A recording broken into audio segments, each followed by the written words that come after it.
we are going to have research methodology skills workshop with Professor Dr. Jamal Bashier Badi, who is expert in creative thinking to critical thinking from Western and Islamic perspective. In this workshop, which is called Inference Skill, we are going to have four aims. First is to understand the principles of inference and how meaning is derived beyond expressing information. Second, to draw well reasoned conclusions by analyzing patterns. Third, applying those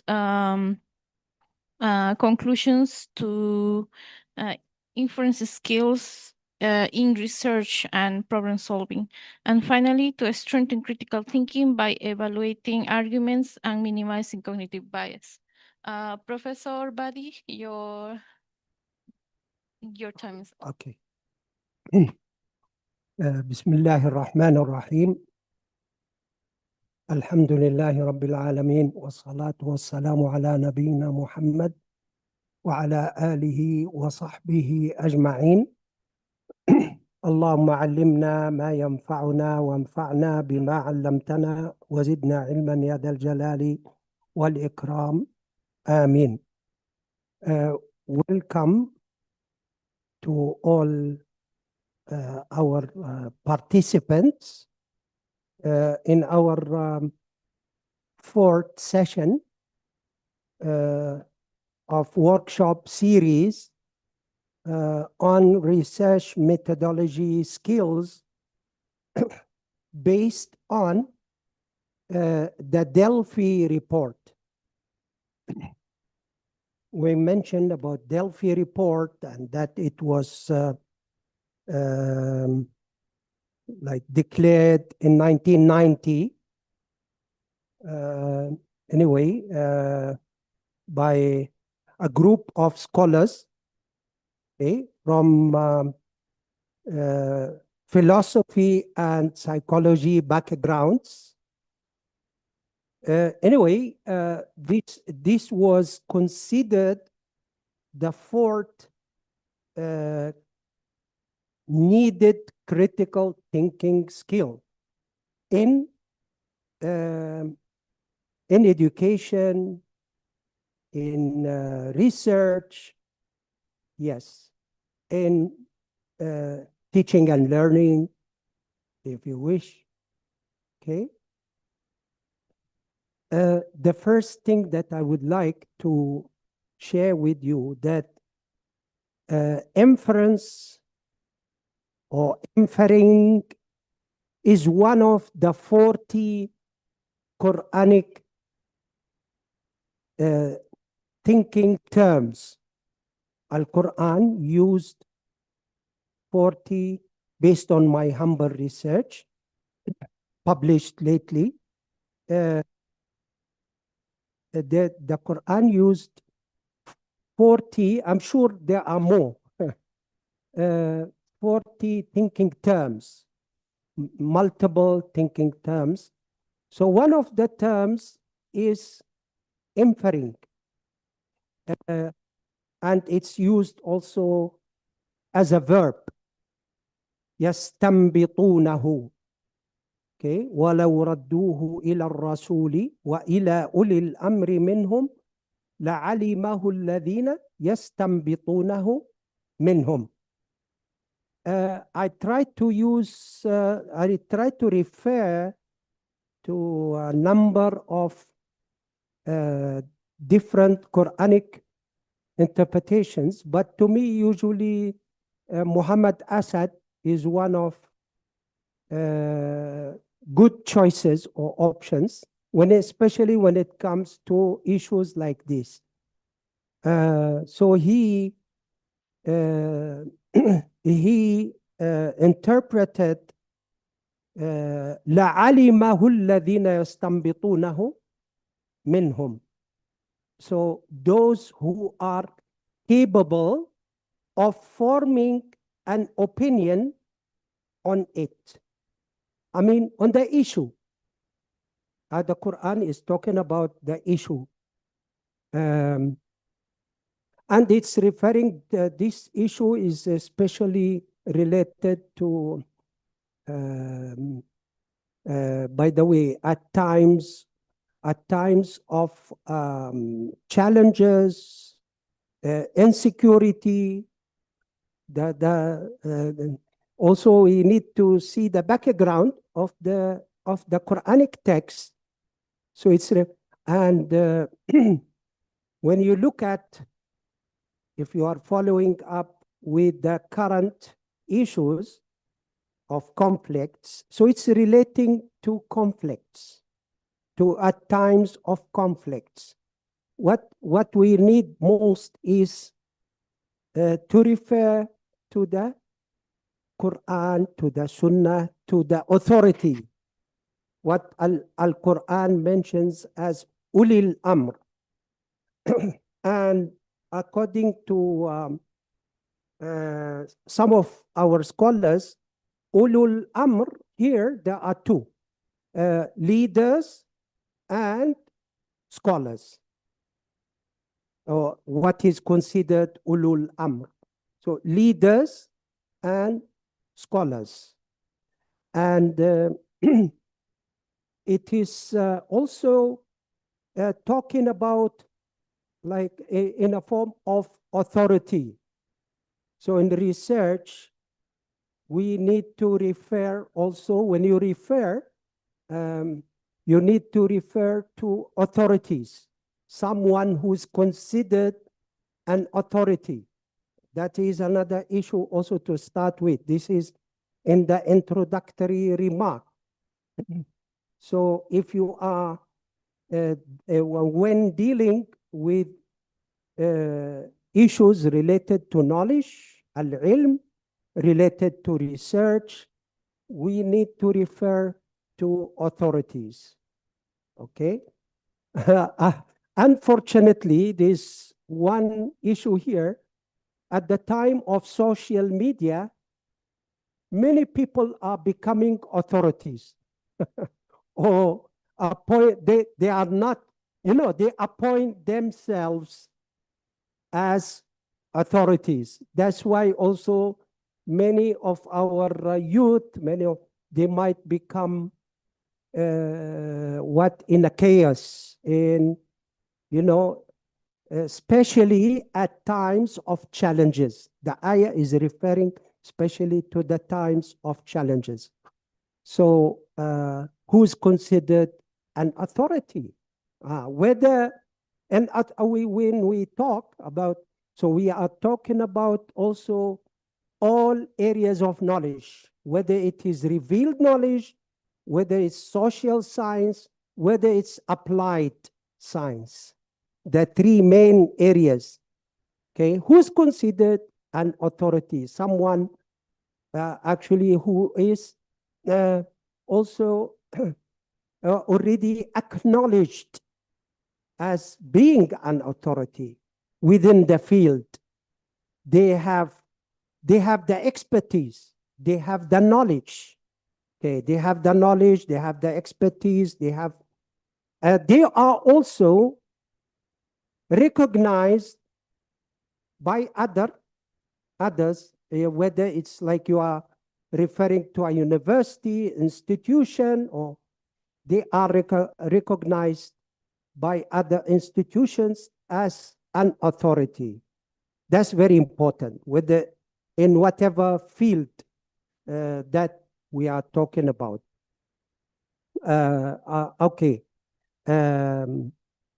There are actually, when we talk about يستنبطونه, Al-Imam Zarruq, I raised his name a few times in my workshops. He's a faqih, a jurist, a Maliki jurist. And he's the one who codified the principles of tasawwuf, by the way. And he was referring at the beginning of his book, قواعد التصوف. He was referring to what can be considered also as al-ilm al-ladunni, which is actually related to um, to um, uh, you know al-istinbat. He related to al-fahm, understanding, and to interpretations. So you are talking about interpretation, and you cannot have a good interpretation without a good understanding. Of what? You have to have a background. So that's why I told you earlier that he considered al-ilm and al-ikhlas as a prerequisite for this kind of what we call it, intuitive thinking. Part of this intuitive thinking that he was talking about in the beginning of his book, قواعد التصوف. So the same has been raised by other scholars. You know, the background.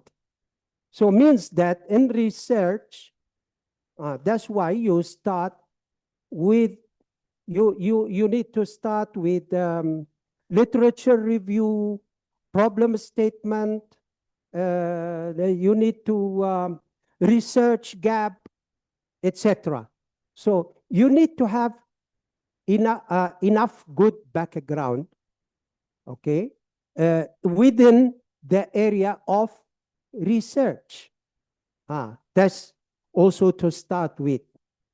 You cannot go and do research in an area where you don't have enough background, you know, the needed background. And each research area has its own prerequisites and the research, the needed research background. Without that, we cannot actually work on an ideal good research. Okay, here is the based on the Delphi report, some also introduction. Okay, so you maybe noticed we started with the Islamic perspective, Quranic perspective. That's what we started with.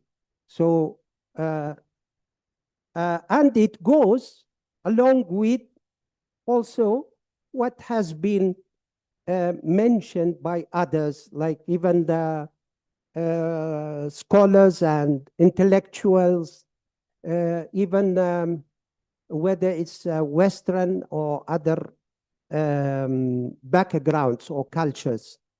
Okay, so inference is the skill of drawing reasonable conclusions from a set of evidence. This I forgot to. I wanted to say that al-istinbat or al-istidlal in Arabic, it's called both inferring or deduction. Deduction is the same. Deduction or inferring is it's related to al-istinbat, or in Arabic al-istinbat and al-istidlal as a skill. Okay, and it's the core skill in ijtihad when it comes to Islamic revealed knowledge. It's considered as the core skill of ijtihad. Ijtihad is mainly based on one of the core elements is istinbat wa istidlal.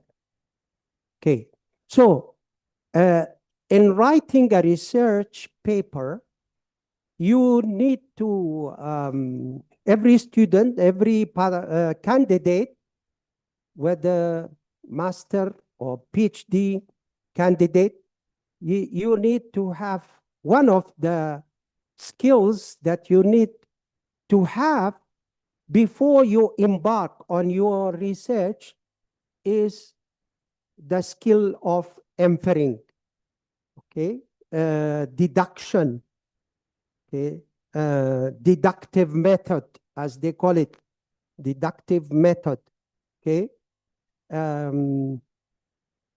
so that you can make use of the data that you collect. How would you make use of that? How would you reach, okay, to conclusion? That's why in most of our weather social science, or also ISTAC, the last chapter of the research is related to conclusions. It's about analyzing also that the data that you have collected in your research, and with this kind of analysis, you are doing your best to make conclusions. Conclusions are the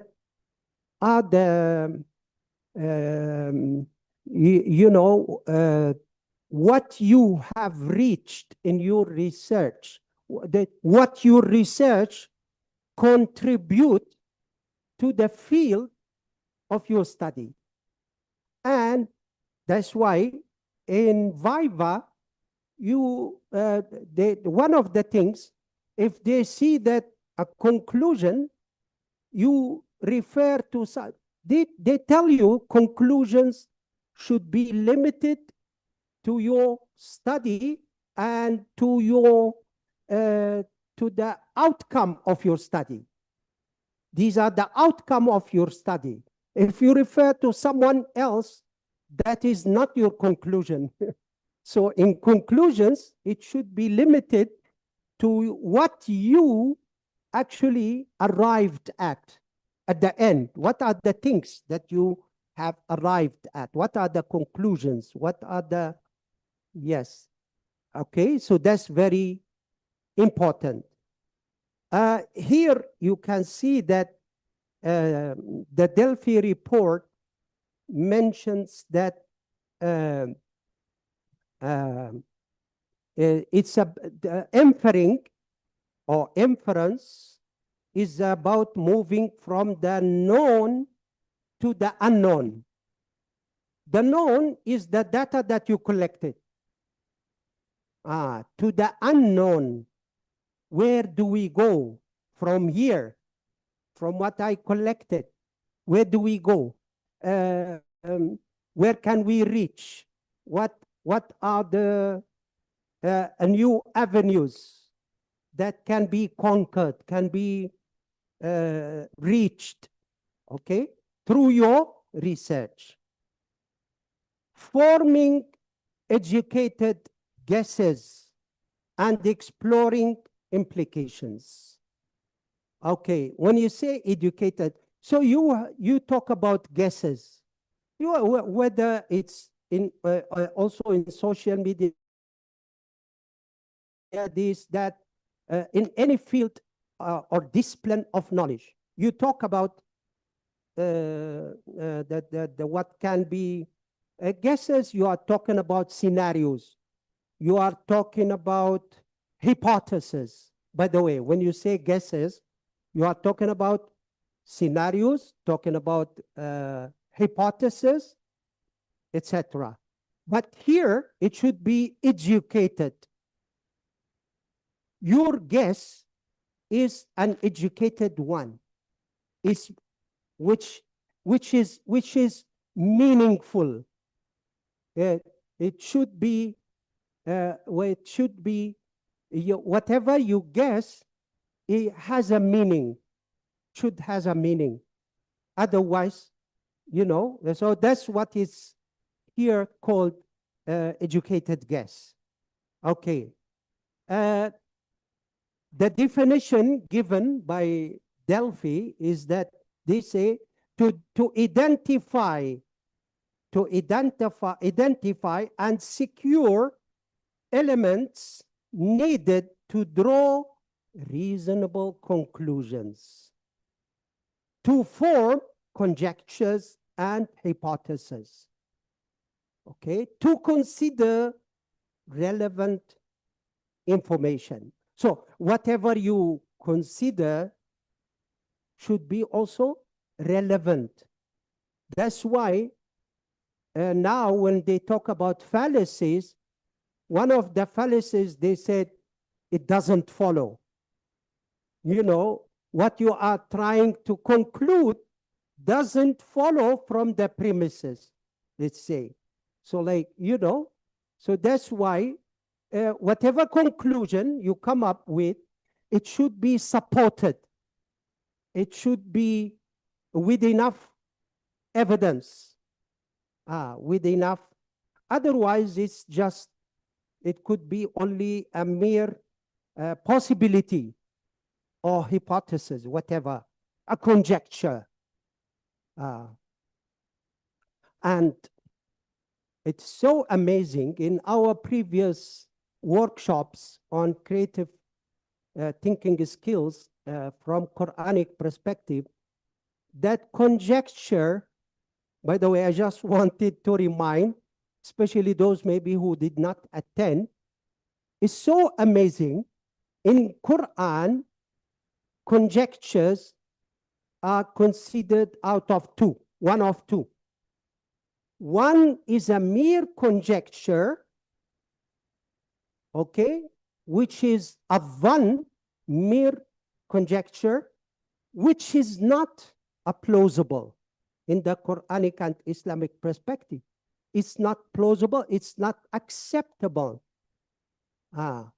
It's a one, but it's the negative perspective of a one conjecture. But there is, however, in the Quran also the positive conjecture. So the positive conjecture that is actually, it is the conjecture that is that the educated supported conjecture. If your conjecture is based on relevant, let's say, knowledge and supported, has enough support, then is considered positive conjecture. So it's so amazing that a dhann is only either a mere conjecture or it's yaqeen in the Quran. Okay. الذين يظنون أنهم ملاقو ربهم. They are the ones who are sure, confident, and trust that they will meet with their creator, Allah subhanahu wa ta'ala. So here is the positive. Okay. It is also explicitly identified as one of the central cognitive skill necessary for critical thinking, achieving near unanimous consensus over 95% of the Delphi. These are all professors, as I told you, among the panel of experts. All those are experts. So 95% of those experts agree to the fact that inferring is one of the needed cognitive skills. Okay, central, not just central cognitive skills. Okay. By the way, if you go to critical thinking, some studies and writings, it reach up to more than 30 skills. But those are we are talking about the 6 important skills needed for education, teaching and learning, research, etc. Okay. And it is how you figure out what is probably true, even it's not explicitly stated. Okay, so actually that's why you have the data. It's making meaningful use of the data when it comes to research. So inferring is making a positive, meaningful use of the data by reaching to a new, maybe, areas of knowledge. Okay? Through, let's say, your thesis, where maybe it's like these conclusions are maybe it contributes, any thesis, it contributes to the field of research. To what extent is it's not through the collected data, rather than making use, positive, meaningful use of the data collected. Okay. Why inference matters? Inference helps you, all of us, fill in the gaps. Okay. The report states that critical thinking is a liberating force in education. Liberating force in education. Just imagine. Okay. Just imagine also in each discipline, we have so many knowledge, accumulated knowledge. But again, how would we make use of this accumulated knowledge to reach, that's your research gap. That's your, so like, how would we reach new areas of knowledge? Through making meaningful conclusions through your study. Okay. By inferring, you are not limited to just the facts in front of you. Okay. In so many of our students, I am involved in so many Viva sessions that many students, without these proper skills that we talked about, the students merely end up with stating facts, collecting and stating facts. But how to make use of the facts, how to interpret, how to conclude. So that's, you can see that maybe that it's missing. So we don't want that part of the thesis missing when one of you submits, when you submit your thesis to for Viva. Make sure that you have done a good job. Okay. So it says you can extend your understanding and make sense of the world, make sense of the facts, make sense of the knowledge, make sense of what you have collected, the data that you have collected. Okay. This is just an example. Okay, this one thing, in also, whether in critical thinking generally, they talk about applying skills also to all walks of life. which means like that's why that's why you learn also. One way is that you learn from experts.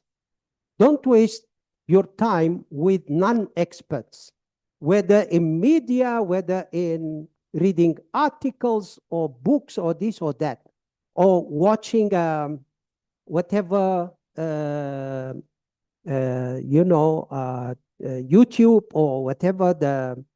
Don't waste your time.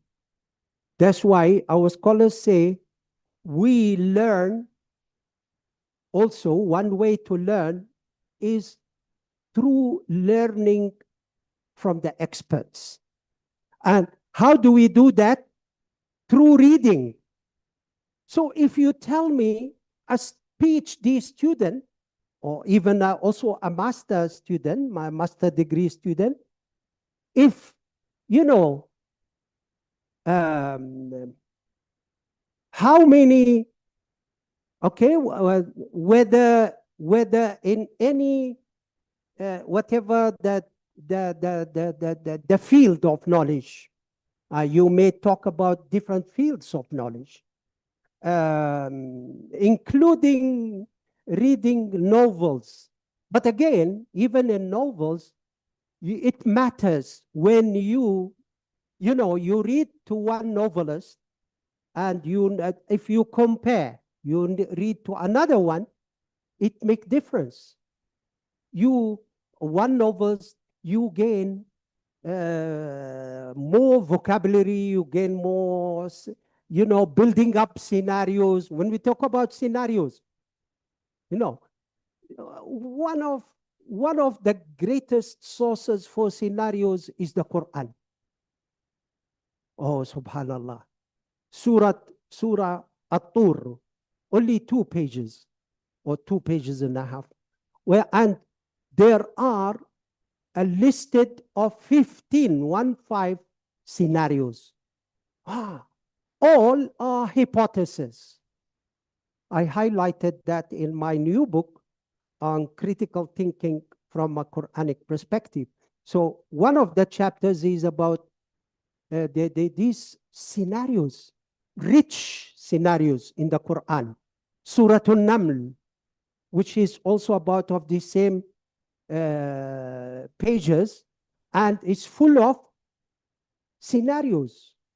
So we learn by tadabbur al-Quran, by whether it is, we have to have a wide range of what we call it, experience.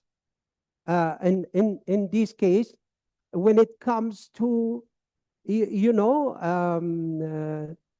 but again, it make a sense, it make a difference.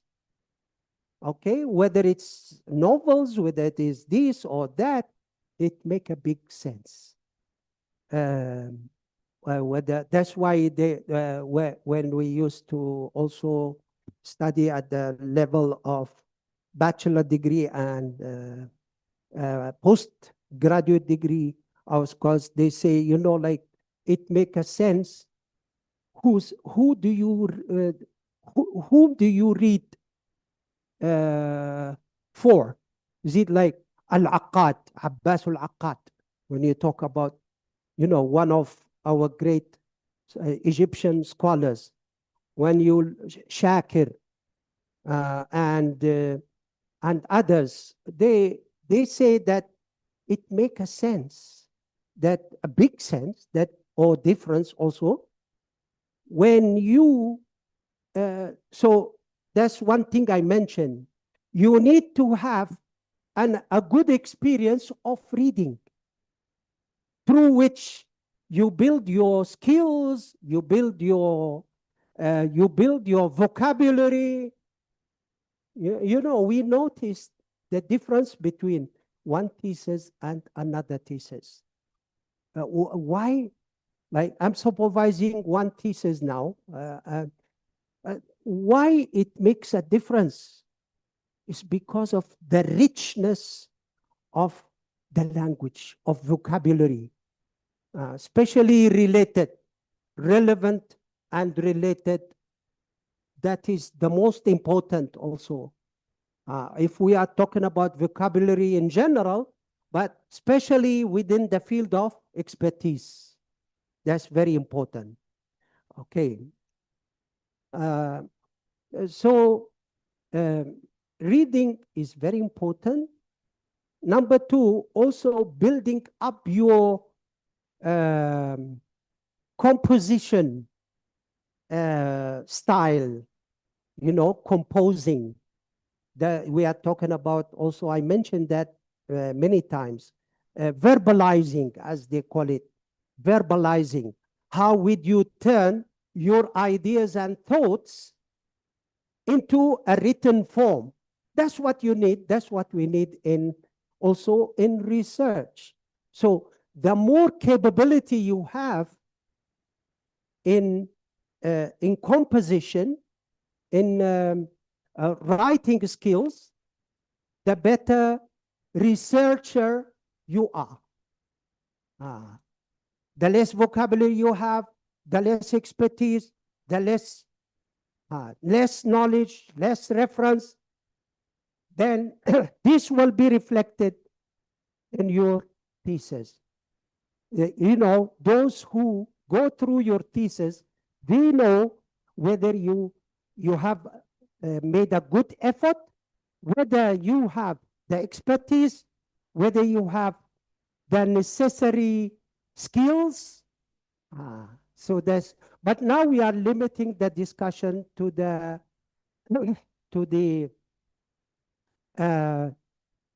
critical thinking skills needed for research methodology. So, and today our session is more focusing on inferring. Okay, inferring is recognized as one of the many mental operations involved in the vast activities of thinking. Okay, we are talking about Delphi report. It is defined as an act of reasoning from factual knowledge or evidence to arrive at logical conclusions. Allahu Akbar. It is mentioned that in one night, Al-Imam al-Shafi'i, in one night, rahimahullah ta'ala, he spent the night on interpreting, evaluating, interpreting, analyzing, and concluding from one hadith. This hadith is only five words. And it's known to all of us, maybe, narrated by Al-Imam Al-Bukhari. ماذا فعل النغير يا أبا عمير? What happened to the little birdie Aba Umair? That's all. Imam Shafi'i, by spending one night, he arrived at about, mentions 36 to 40 conclusions, rulings. Allahu Akbar. It's not an easy task. You are talking about, okay? You are talking about all these kinds of reaching these rulings, ahkam, from a single statement, prophetic statement. Okay? How would you, okay, the same thing can be mentioned. You may have a good data in your research, but you failed to make use out of it. This is considered as those who come and go through your thesis is considered some kind of shortcoming. Okay? In a logical sense, inference is a core skill of critical thinking. That's what it is. It involves identifying and securing elements needed to draw reasonable conclusions, number one. Forming hypothesis, number two. Number three, considering relevant information. So also you need to consider maybe other options, other information, other pieces of that, maybe especially the one that that might clash, you know, like you come across in any field of knowledge. You might have data collected, but one even in articles, academic articles, we are supposed to produce a number of books, articles, even for the lecturers at any institution. So now, the Scopus, ISI journals, one of the things they also, through which they evaluate, the criteria that they evaluate is whether the author considered other clashing maybe data, possible, which could be a different scenario from what you propose. Have you considered that? So in fiqh, our early scholars, this is very in comparative jurisprudence. They apply such, like, you know, considering some relevant offered data by others, other scholars, by other maybe mazhab, school of thoughts. That is that shows the flexibility also. If you are only one-sided, one scenario, as you know, the only and one scenario, you don't consider other scenarios. You cannot consider this shows that you are not fluent. You are not. You don't have enough expertise. That maybe you have some kind of bias. So when we deal with also inferring and consider scenarios, we need to make sure to avoid bias, as we will see, inshallah. So this shows you, hopefully, that inference is a powerful tool. Okay? This skill allows you to make quick judgments and navigate complex situations. Okay? So it's a powerful tool since it allows you to do that.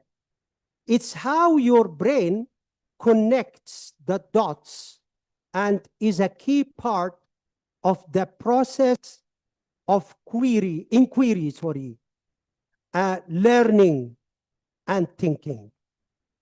Okay? That the Delphi report considers as or describes as the heart of education. This is the heart of education, process of inquiry, learning, and thinking. Okay, what are, I will go through quickly first, then we go one by one. The sub-skills, what are, based on the previous discussion, what are the inferring sub-skills? Number one, querying the evidence. Querying the evidence. This involves recognizing premises that require support and formulating a strategy to seek and gather the necessary information or justification. It's also about judging information's relevance. You can see that relevance is one of the critical thinking, what we call them criteria. Main criteria for that we use for evaluation, that we use for,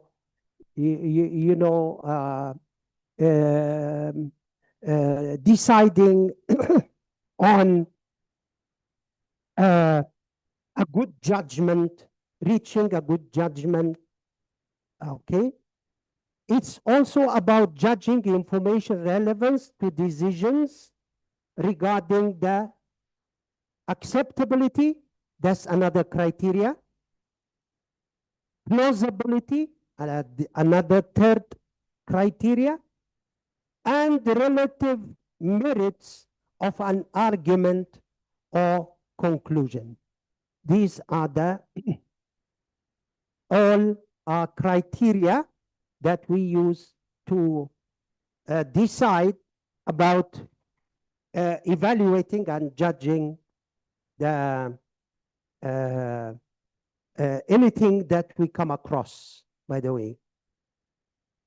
Number two, sub-skill number two is drawing conclusions.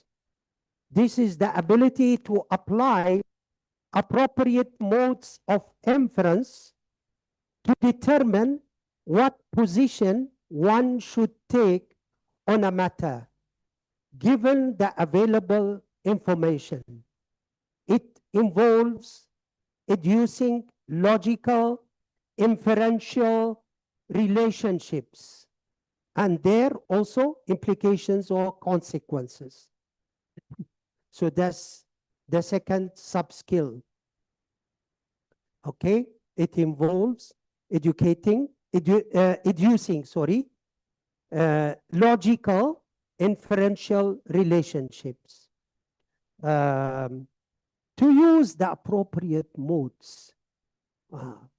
It's so amazing when you talk about comparative fiqh, where you see that scholars use the same evidence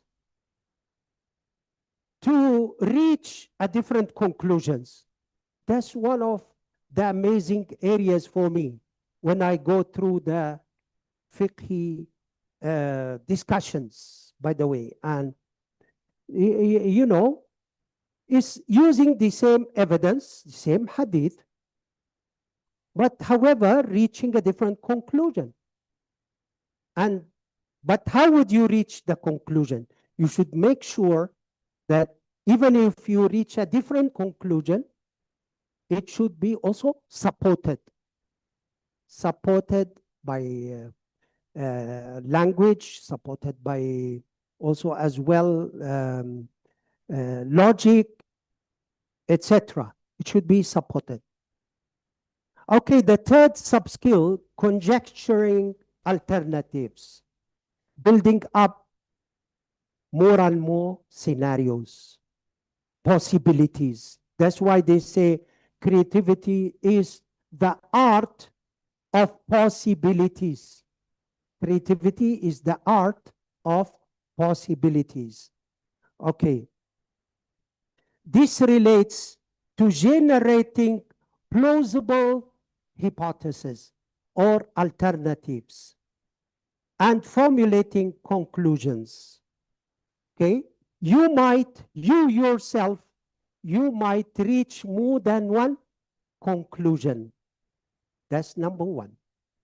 You might reach to a number of conclusions, but however, where you exclude some, you know, after using the criteria that we talked about, you may consider the more scenarios you have, the better.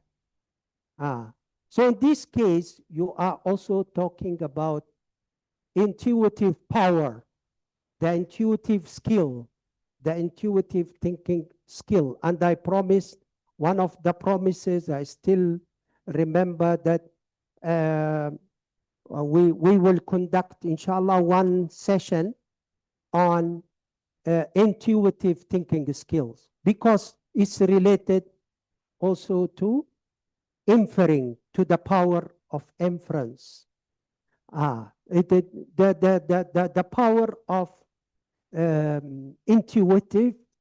intuitive skill. Ah, intuitive skill. Yes, inshallah, we will have one session on that. Okay, now it's we go slowly, one by one. Getting started. Start with simple observations.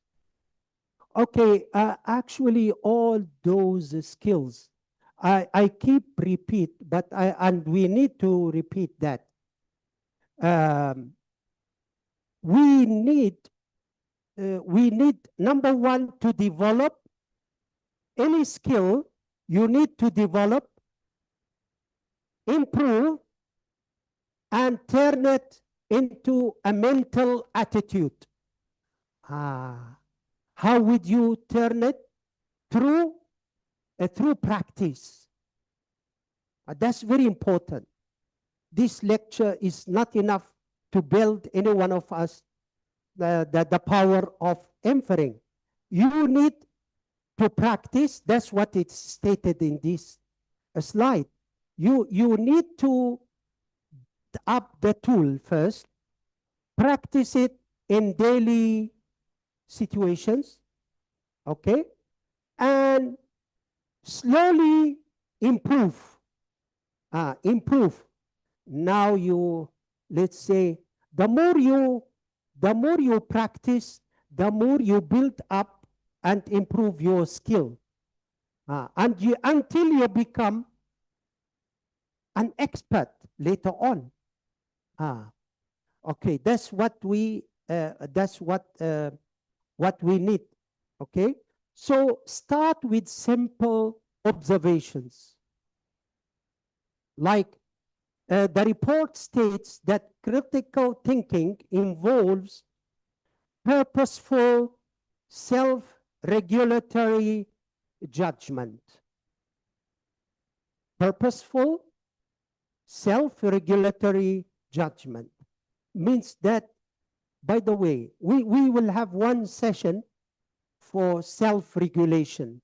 That's one of the last skill, number 6, the self-regulation. And also that you need, during the years of study and writing your thesis, you need to build up this self-regulatory judgment. Means that you need to find out, oh, here I was wrong in making this judgment. It will be good to practice that also in our daily practices. Oh, maybe you see a good report or by an expert. So you say, oh, I didn't pay attention to that. So like, I was wrong in considering such and such.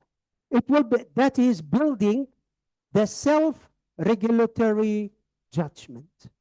We need to do that to build up such skill.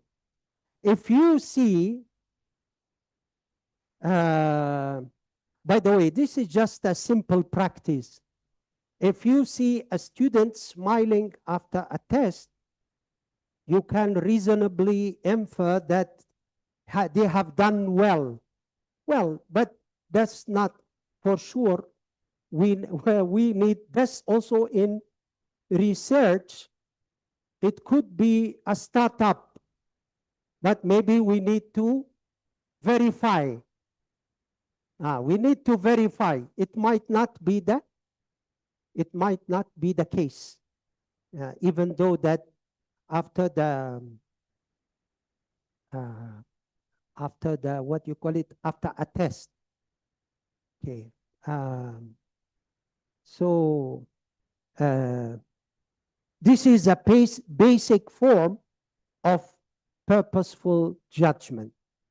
You need to develop this kind of building up a judgment skill. Okay, starting with simple maybe scenarios, and then you go slowly until you improve, inshallah ta'ala. So, sub-skill number 1, querying the evidence. Okay, that's sub-skill number 1.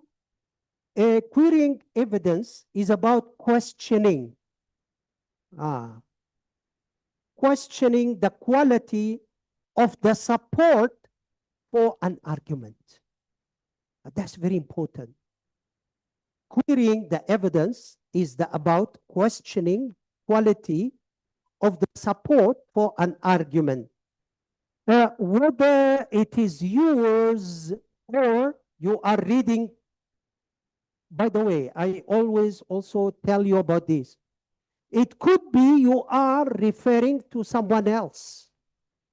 You need to do that. You need to question also the quality of the support.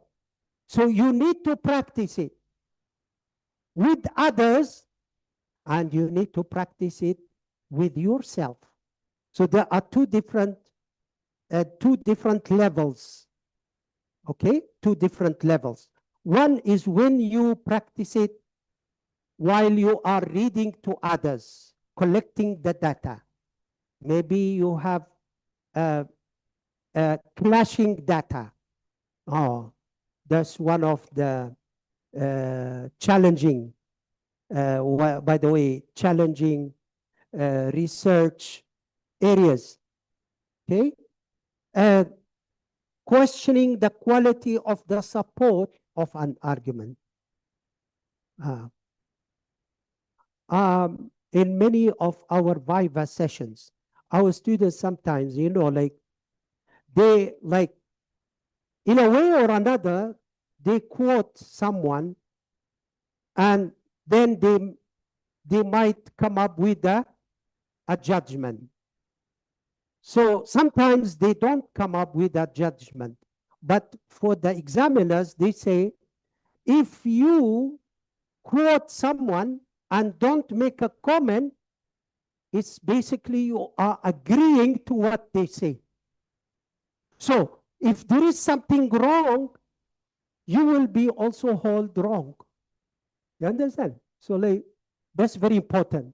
That's why we need to be careful when we quote, when we collect data. It's not only collecting data. How would we make use of that data and draw meaningful conclusions? Looking for the information needed to support or refute, either to refute or support the conclusion. Okay? It's like being a lawyer on the lookout for a weak evidence. For a weak evidence. And I have read two books.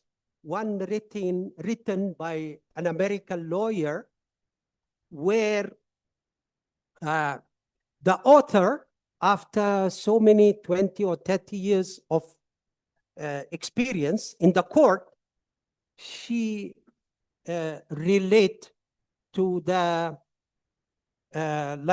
relate her experience to research. Okay, how to make so like how would you think like a lawyer? The book, mainly the whole book, is about how would you think like a lawyer. Another book which also I enjoyed is like thinking like a detective. So like a researcher, as a researcher, you are a lawyer, you are a detective, means that you have to use the power of the lawyer expertise and the detective expertise in what you write, whether something is correct, or let's say you are defending. In many research, you have more than one view, and you support one view against a different view. Okay, now the thing is, to what extent the view you are supporting can be considered meaningful with compared to the other view. This is in the court, whether in fiqh, whether in any area of or discipline of knowledge. In all disciplines of knowledge, you have, even when it comes to data, maybe you have, you need to consider a different data, a different scenario, by someone else who are, let's say, have a different view from yours. So now, how would you, in what way you make this scenario more plausible, more acceptable, more relevant than the other one? Okay, that's very important. It's like being a lawyer. So I told you, the report states that the ideal critical thinker is diligent in seeking relevant information. Sometimes maybe you come across a time where you come across a situation where you need to get more data. You need to go, and this happens in research. You need to go and do, if it's quantitative, you might need to consider within your quantitative methods. Let's say in your survey, or in your whatever the methods that you used for your query or your research. Okay, seeking relevant information, that is very important. You may need to seek more at certain times. You feel you need more information. Oh, that's great. Go and do it. You may need to spend 3, 4, 5 extra days, 1 week, to find out about an issue, about a situation, or before you proceed, before you conclude, before you make a decision or a statement. Okay. This means you must not just accept the evidence presented, but also question its relevance and quality. So maybe you presented, you said, and what so-called evidence, what you considered an evidence. But also you need to question the relevance and the quality of the evidence before حاسبوا أنفسكم قبل أن تحاسبوا. عمر بن الخطاب رضي الله عنه. So that is, you need to be your own examiner. Use the examiner lenses before your thesis is given to another examiner. Okay, and be careful so that with his lenses, with his expertise, he might find areas there when it comes to questioning relevance. It is that the evidence is good, but it's not relevant. The, the, the evidence is good, but the quality, the quality is not enough. In any study, does it, the evidence that you use, like they tell you that, and when it comes to testimonials, you cannot depend on testimonials as an evidence. They say this is, and that is, by the way, in the area of advertisement, in the area of politics, in the area of certain areas, they might depend on certain testimonial evidence. Some testimonial evidence cannot be used as enough evidence to prove something, especially when it comes to whatever the discussion is about, whether related to medical issues, whether it's related to political issues, whether any other issues. Okay, sub-skill number 2, conjecturing alternatives. Conjecturing alternatives means thinking of other possible explanation for something. Thinking of other possible explanation for something. Is there other possible explanations?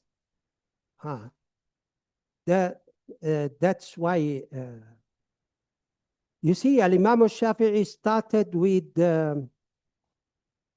40 scenarios or hypotheses, or not rulings, sorry, not rulings. Al-Imam ibn Hajar, because that hadith of the little boy, Abu Umair, by the way, narrated by Al-Bukhari. So Ibn Hajar al-Asqalani, who interpreted Al-Bukhari, he went up exploring other sources of knowledge. He came up with up to 70. You may refer, I always tell my students, go and study that. It will be good as a practice, by the way, as a good practice for conjecturing alternatives. So he came up to 70 possible interpretations of the hadith. The hadith only limited to 5 words. Okay, so the idea of building up the art of possibilities. Building up the art of possibilities. Okay. It involves forming hypotheses and considering all possible conclusions. That's very important. There could be a contradicting conclusion. There could be, that's one possible.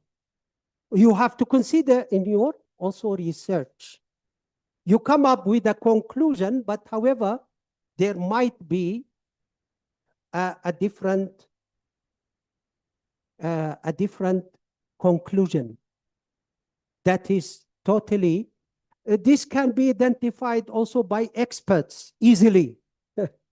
That's why we give thesis to expert, what we call it, examiners who with a good background and expertise.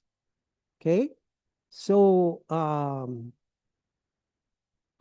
I wish if you remind me after we finish, I can share with you 2 examples from fiqh where we had these scholars use the same evidence, but for totally clashing scenario or possibility. Okay, maybe later on, inshallah. I don't want to. Okay, I want to focus so that we finish on time, so that we have also by maybe after 20 minutes we try to finish. Okay, it's a crucial to give you a chance for comments and questions, inshallah. It's crucial to step to avoid jumping to the wrong conclusion. That's why one of the fallacies, which I'm sure every one of you know, is they call it hasty generalization or conclusion, wrong conclusion. Okay, you don't want to get into that. Okay, and some people don't be of a personality that this becomes part of your personality, even in everyday life. You know, like with your spouse, with your friends, with your colleagues, with your, you know, where you become known for jumping to wrong conclusions. This might happen once in a while, never mind. But don't make it become part of, like, you know, something that happens again and again, which means there is something wrong in our skills, inferring skills. Then you have something wrong with inferring skills. Okay.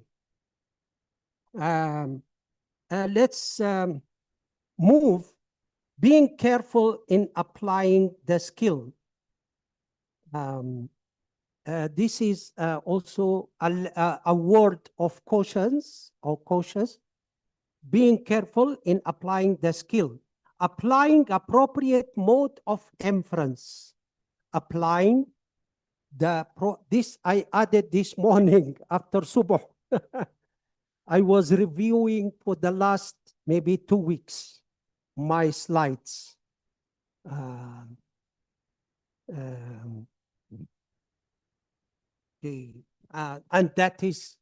that's very important. You know, don't submit, don't be of the last minute researcher.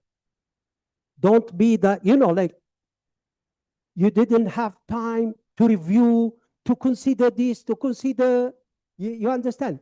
To self-regulation is very important, which will be after maybe, hopefully, around 1 month from now, inshallah. So be careful. حاسبوا أنفسكم قبل أن تحاسبوا. In research also. Okay? Using the appropriate mode of inferencing is very important, with a logical inference being the one that leads to conclusions supported by facts and reasoning. Okay? The framework also suggests that inferences can sometimes be challenged by over-reliance on assumptions. So this is the thing. That's why last-minute submissions are not good for thesis, especially for thesis. And, you know, many of our students, they said, you know, the constraint of the time, the best maybe I said this before, my Sheikh, Sheikh Yahya al-Yahya, Hafidahullah, I still remember his nasiha when I was doing my PhD. He said, Jamal, try to finish and submit 6 months before the deadline. Before the deadline. This was an alert that I used, you know. So like, Alhamdulillah, I was able to submit 6 months before I was on a scholarship. So before the scholarship, also we have two challenges as students of knowledge when it comes to our institutions. There is the challenge if you have a scholarship, then you should worry about also that the time limit, but another time limit is, let's say, usually they give us a level, what you call it? Is it 2 to 3 years in PhD, right? Let's say the time, the duration of study. Is it 2 or 3 years? I believe 2 to 3 years, right? But 3 years, is this by extension? Based on extension, or because students can require an extension for 1 semester, I believe, at least. The normal time. This is the normal time. So still, with this normal time, I supervise 2 students at least out of numerous students who were not able to finish on time. You understand? So that's the other limit. Don't get into that. One of them was, like challenged that he might lose everything and will not be able even to submit the thesis and not. Anyway, a long story. Don't be in that position. So you have to observe this challenge. Okay. So inference can be challenged.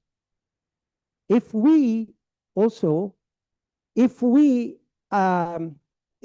observe time, we will have enough time to reconsider, those challenges.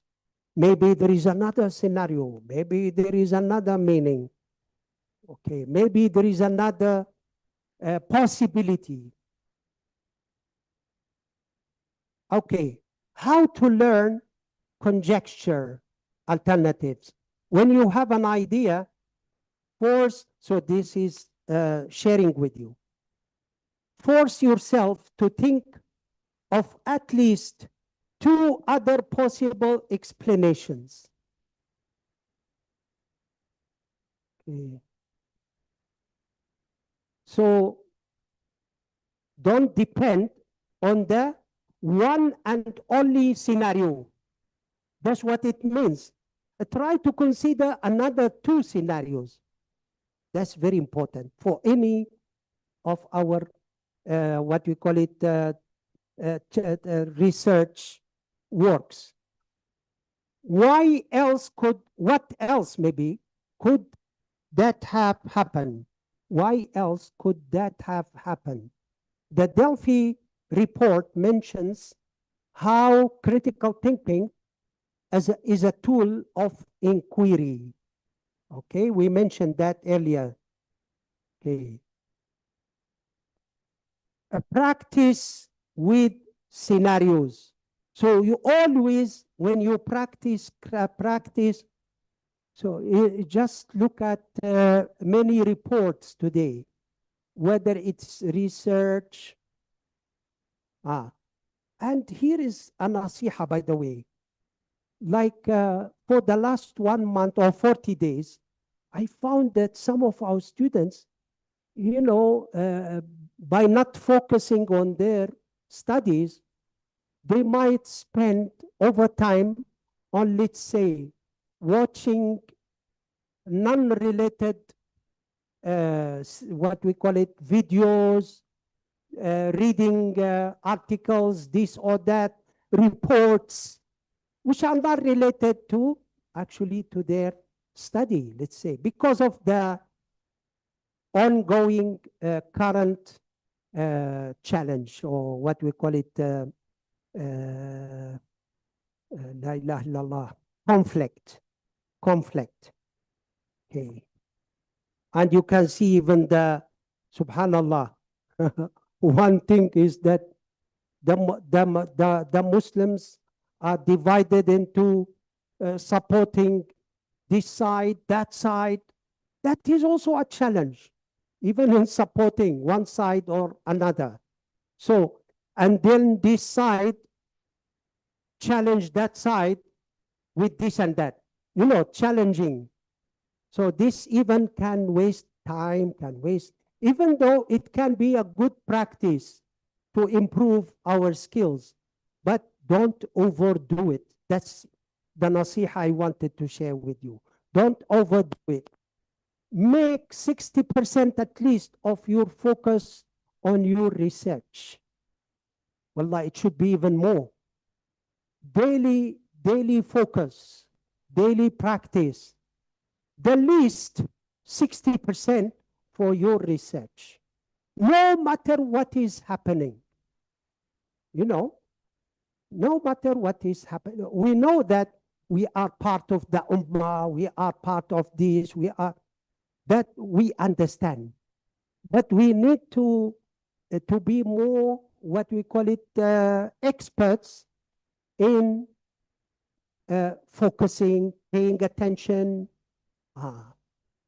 You know why? Because according to De Bono, when it comes to building up scenarios and hypotheses, he mentions about the need for improving the skill of paying attention. He mentions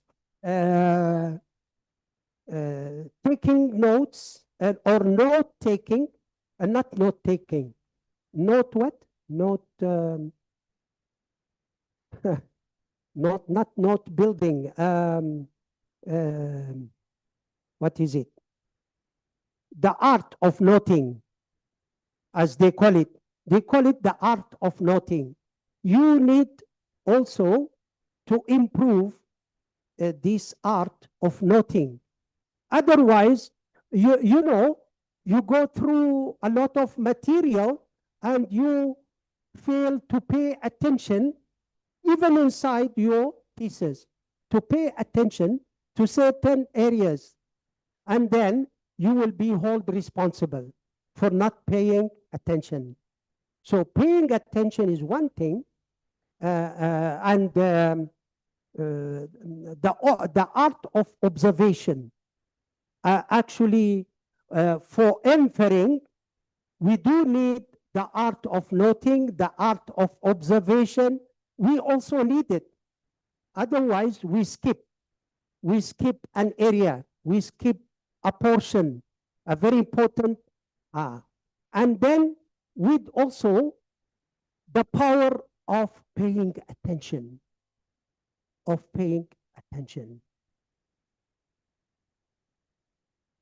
So practice with scenarios. We need to, sub-skill number 3, the last skill, drawing conclusions. Drawing conclusions is about making a reasonable judgment based on evidence available or available evidence. Selecting the most reasonable conclusion based on the available evidence.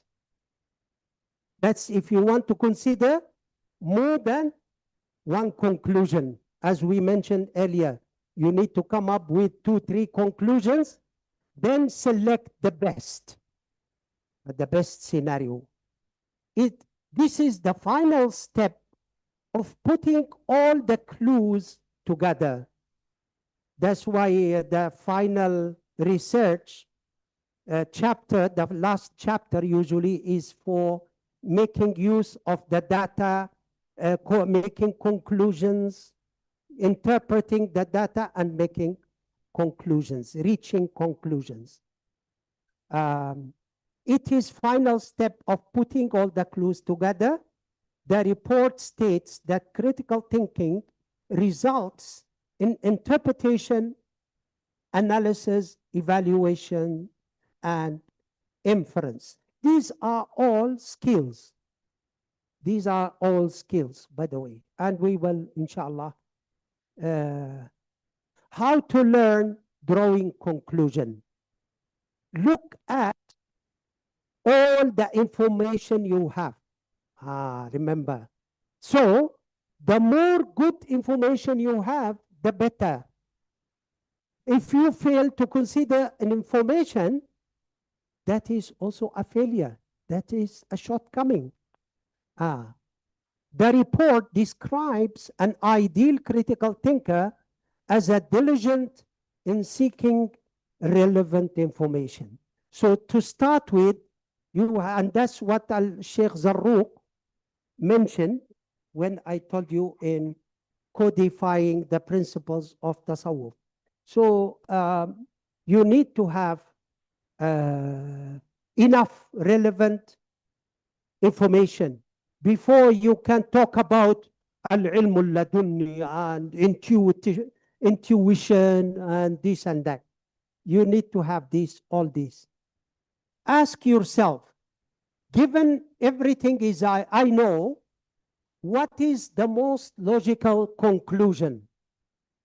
Okay. That is the last one is just an example for you. I will share with you. You can try to, you will go through, inshallah. Practice with mystery stories. One of the things that I love the most is reading novels, detective novels. When I was in, before high school even, elementary, what was the elementary school. So I used to, I remember, I enjoy someone of my friends introduced these novels, and there is one, we live in a small town, and you are talking about 50 years or 55 years ago, more than 55, about 60 years. So, and there was a man who sell, books, including those novels, in the city center, but on the, what do you call them? The roadside. Yeah. Usually many countries, they don't allow. So I used to go, I save from my pocket money, I go and buy. So anyway, practice with mystery stories. That is, it's good to start with. That's as a starting point. So actually, this should have been, we are talking about, this should happen earlier before you join the postgraduate studies. Example of drawing conclusion. This is just an example. Maybe we finish up with this one because we are coming. If a weather report says a storm is coming, a business has boarded up windows, and the store has run out of flashlights, you can reasonably conclude that people are preparing for the storm. This is a clear example of using evidence to form a conclusion. the Delphi report mentioned using contextual considerations. This is what can be called contextual. But in research, the matter is different when you talk about contextual consideration. It could be the data, it could be the, you know, your figures, your, yeah, your, whatever the representations of data. You know, now we have different representations of data. So to see or to consider the contextual considerations, because that what helps you to come up with a good conclusion. Look for clues. If we maybe stop here, look for clues everywhere. What are the clues?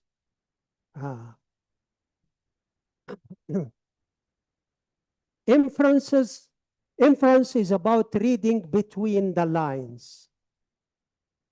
Look for clues in conversations, body language. This is the daily exercise, by the way. And the way information is presented, the one I just talked about, and the way the information is presented. Okay, the report defines critical thinking as a pervasive human phenomenon, suggesting that you can apply it in all aspects of your life.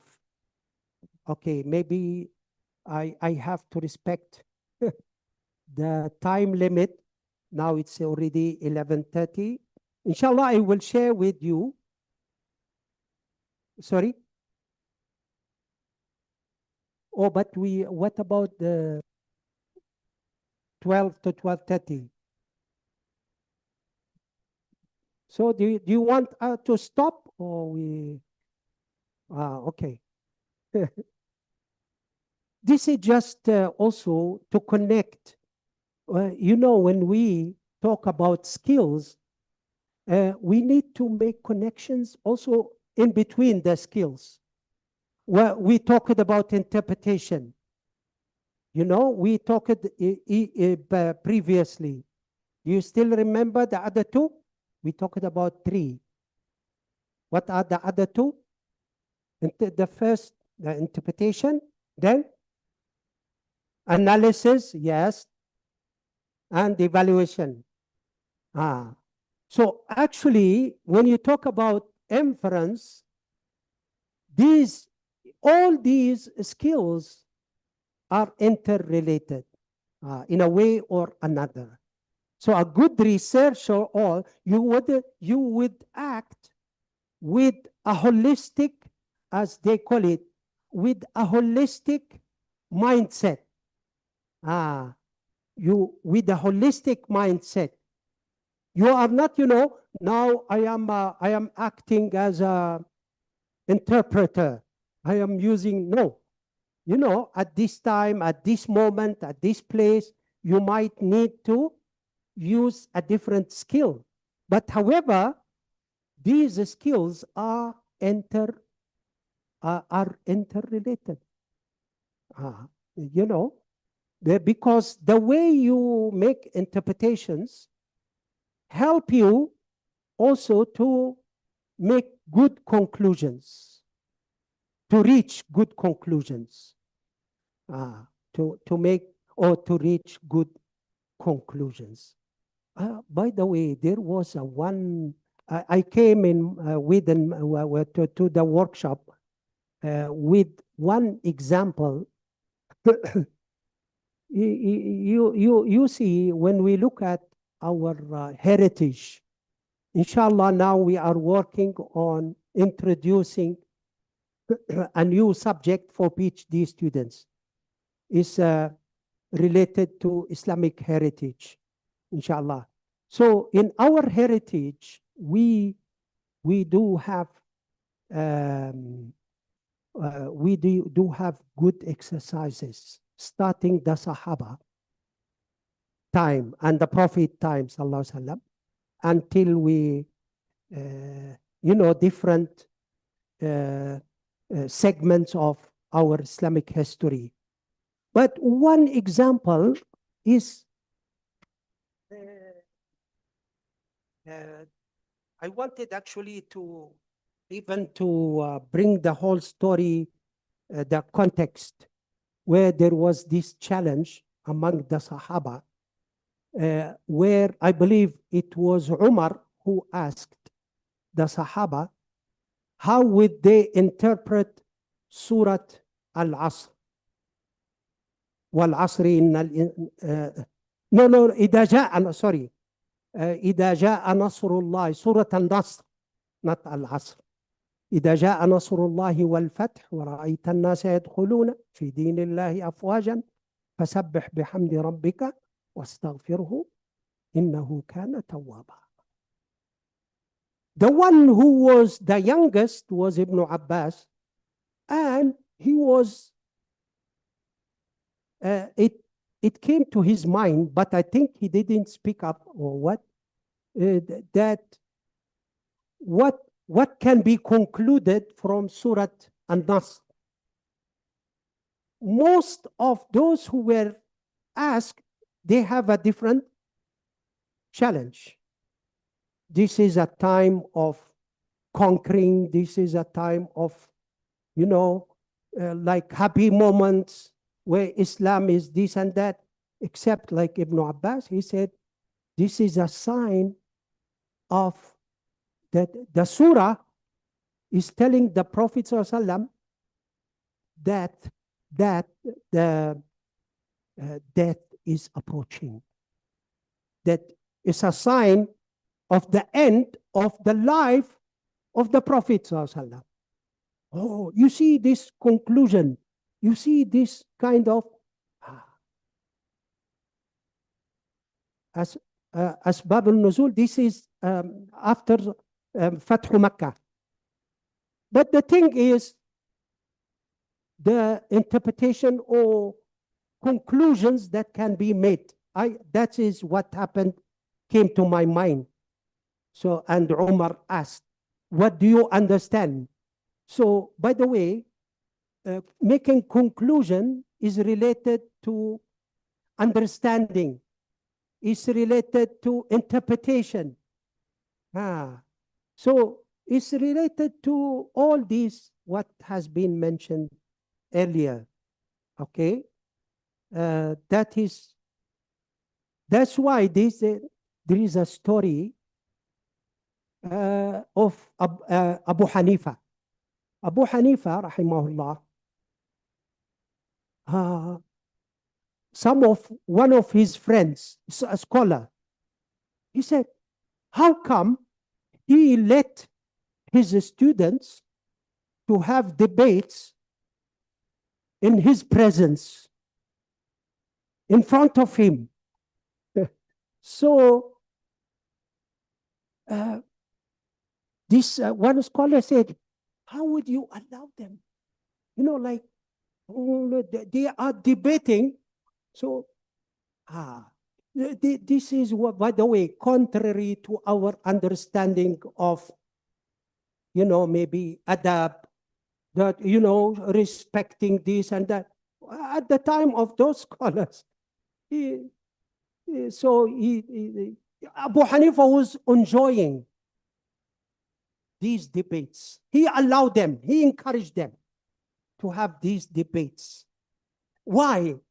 Because, in these debates, they exchange views, they exchange scenarios, they exchange. So, I want to relate it to our skill here.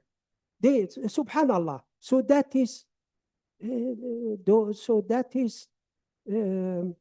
that is very important when it comes to this practice of the practice of this skill.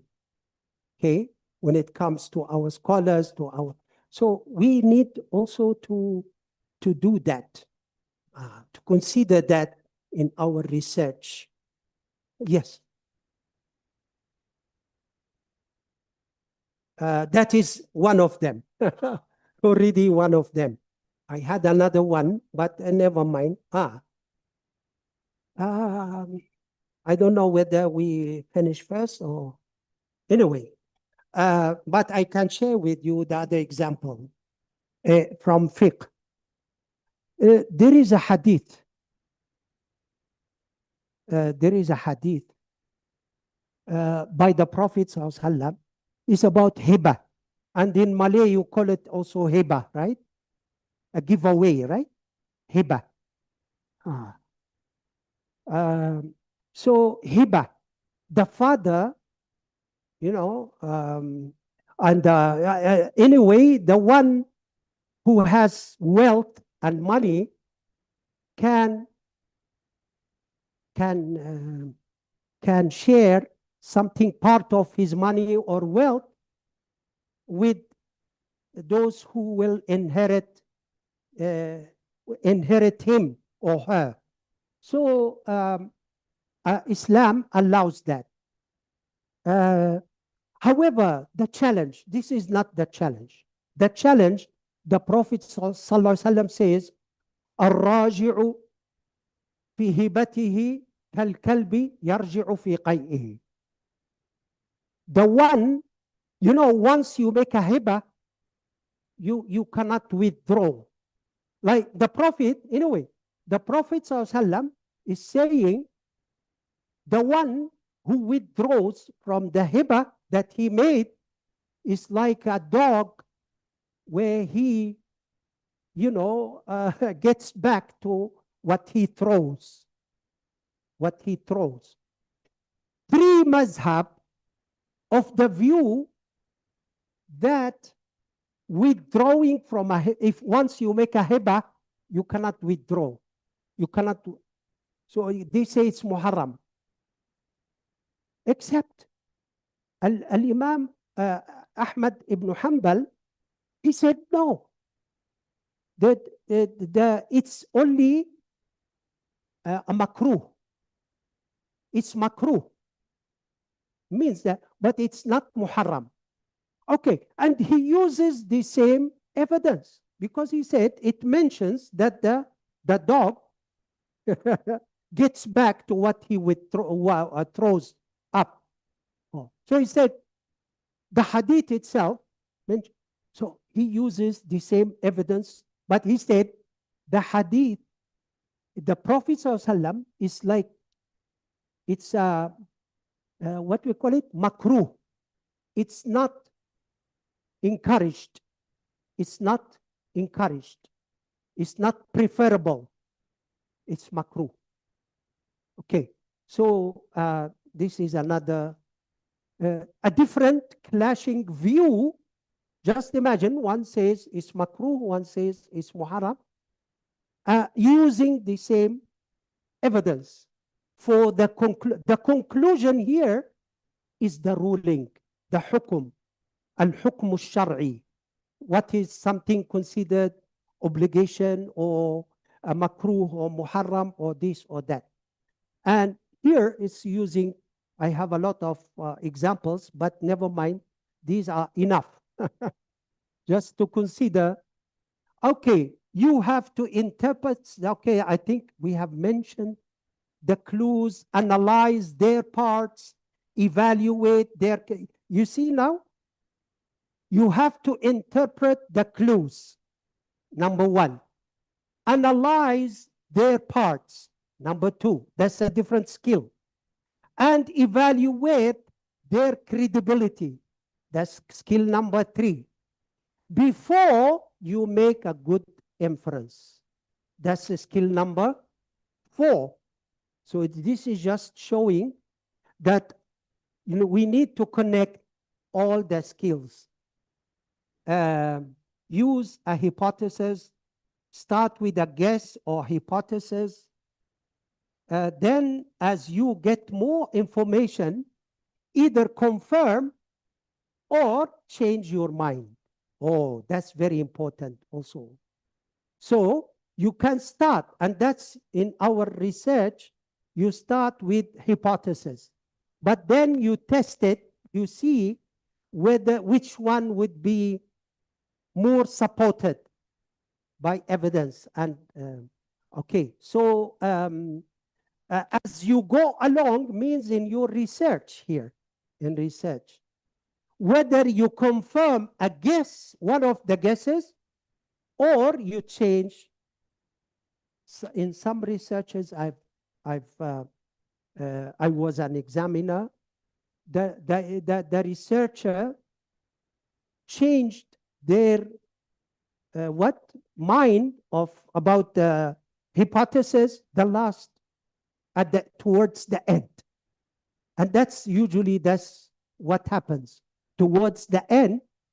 They they came up. They started with one hypothesis, but after this, that studying, trying to support this, support that, then they came to the conclusion that this scenario is more um, evident, it's more acceptable than the other one. Be confident, but however, be humble. By the way, these are two different things. You know, because overconfidence might make you, you know, uh, not humble. In ilm, in research, we have to be humble. The more humble you are, the more you actually, the more you accept. The more you accept other scenarios, other guesses, other conclusions. Okay, so be confident in your ability to infer, but be humble enough to admit when your inference was wrong and you need to rethink it. Some student, according to Dibon also, you need, it's better you, even it's something wrong, share it with the examiners, because this can be appreciated. You know, like at this moment or this part, I was of the view that such and such.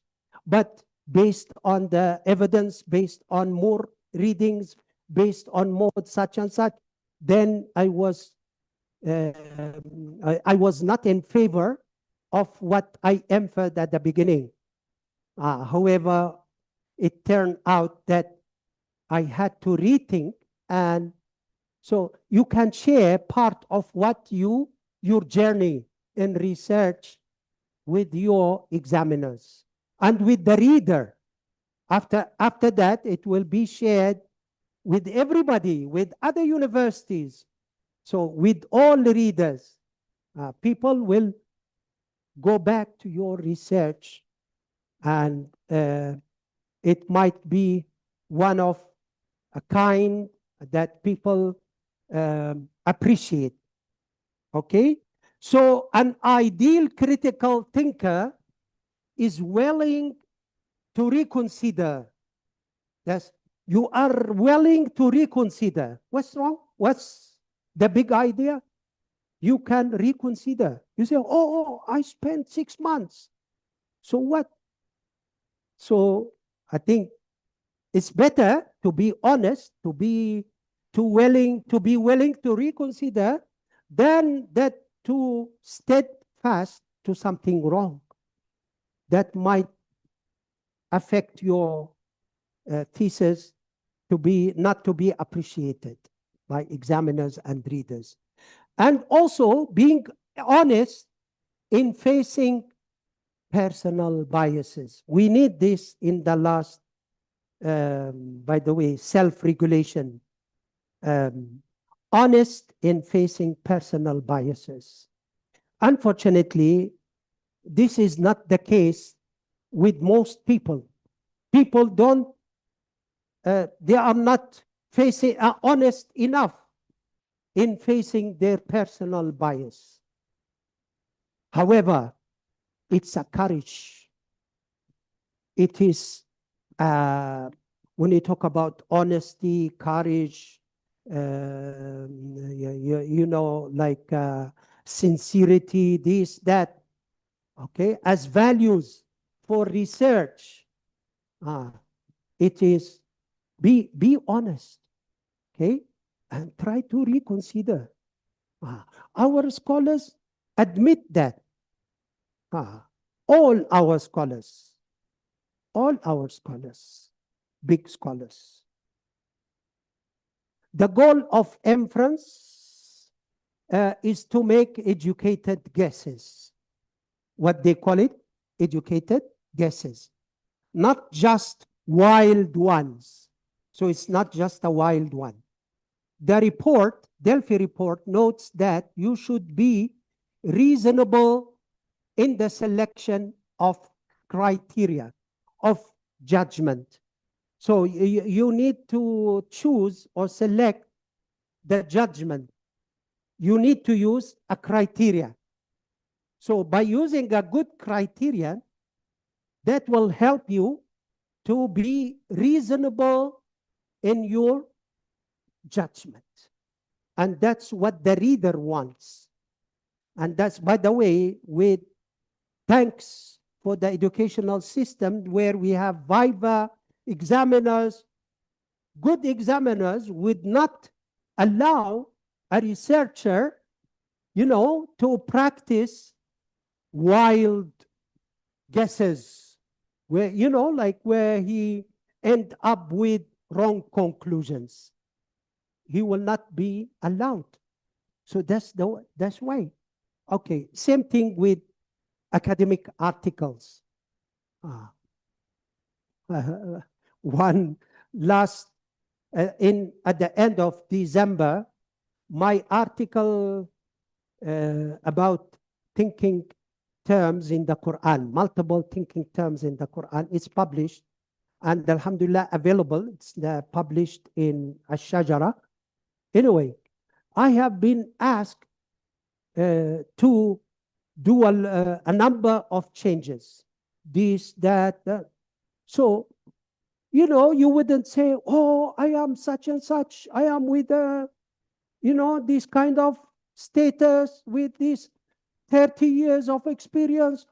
Who is such and such to tell me? No. The more you are humble and reason. I'm not saying that we learn from others. If I learn something, it's because of we learn from others, our scholars. You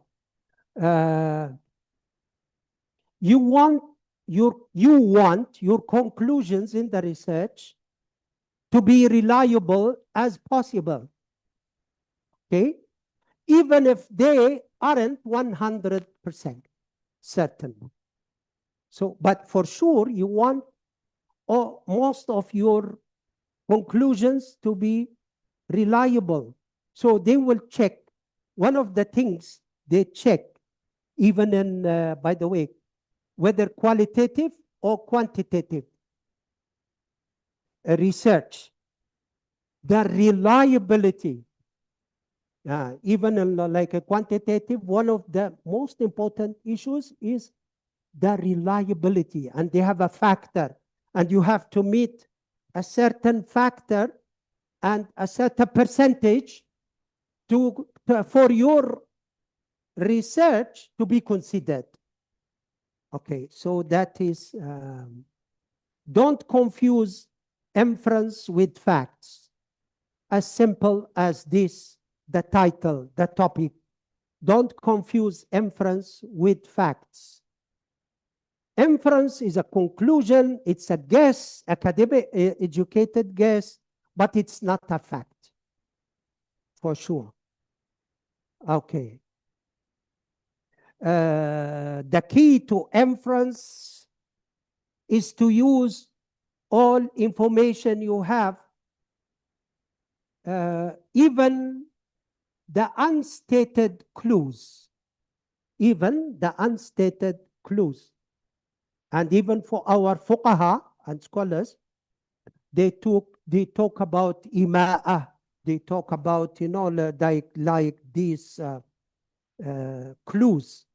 And the clue, the reliability of a clue. For sure, you cannot rely 100% on a clue, but it can help you. It can help you um, in reaching good conclusions. And here I would like to quote one Kashmiri. Anyone from Kashmir? No one. Kashmiri proverb or or idiom. They say in Kashmiri, from our Kashmiri Ustaz Yunus Jilani, he used to be one of my colleagues. He said, um, one of their proverbs is that uh, a piece of what is it? A piece of al-qasha. Al-qasha in English? Anyone?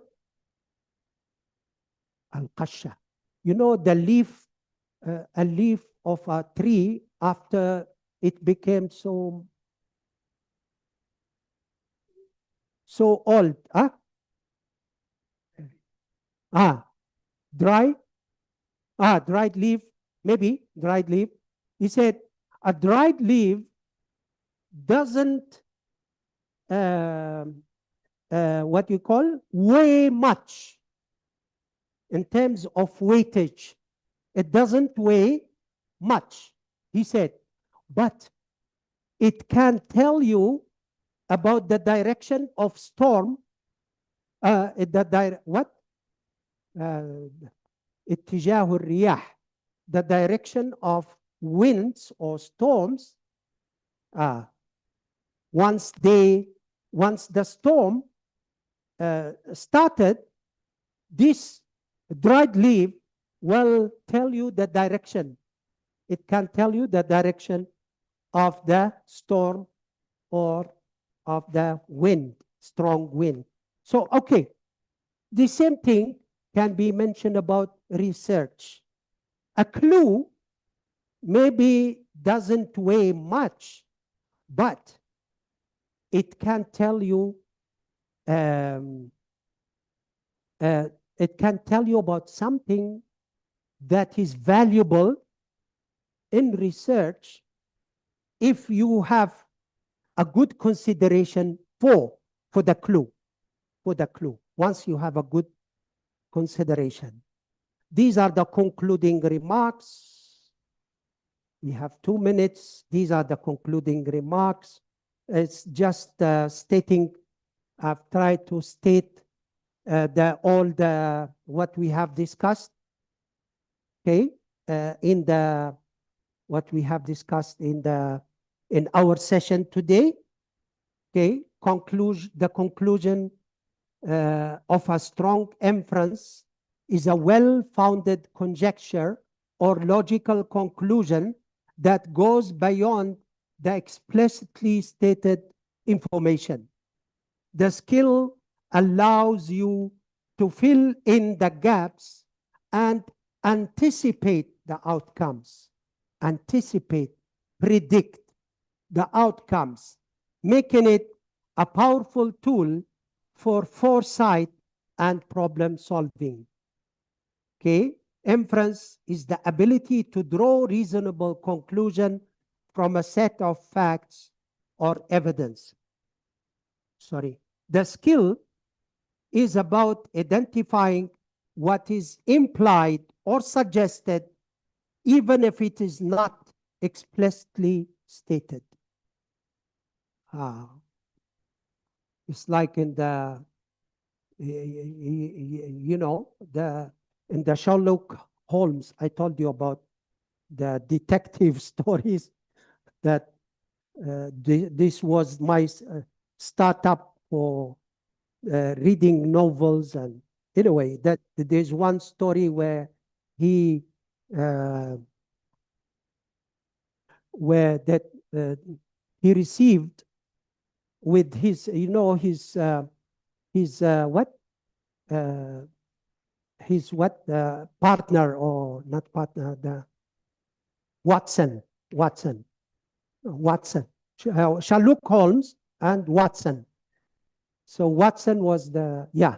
So anyway, they were called by a husband and wife. They said that, please come to our house. So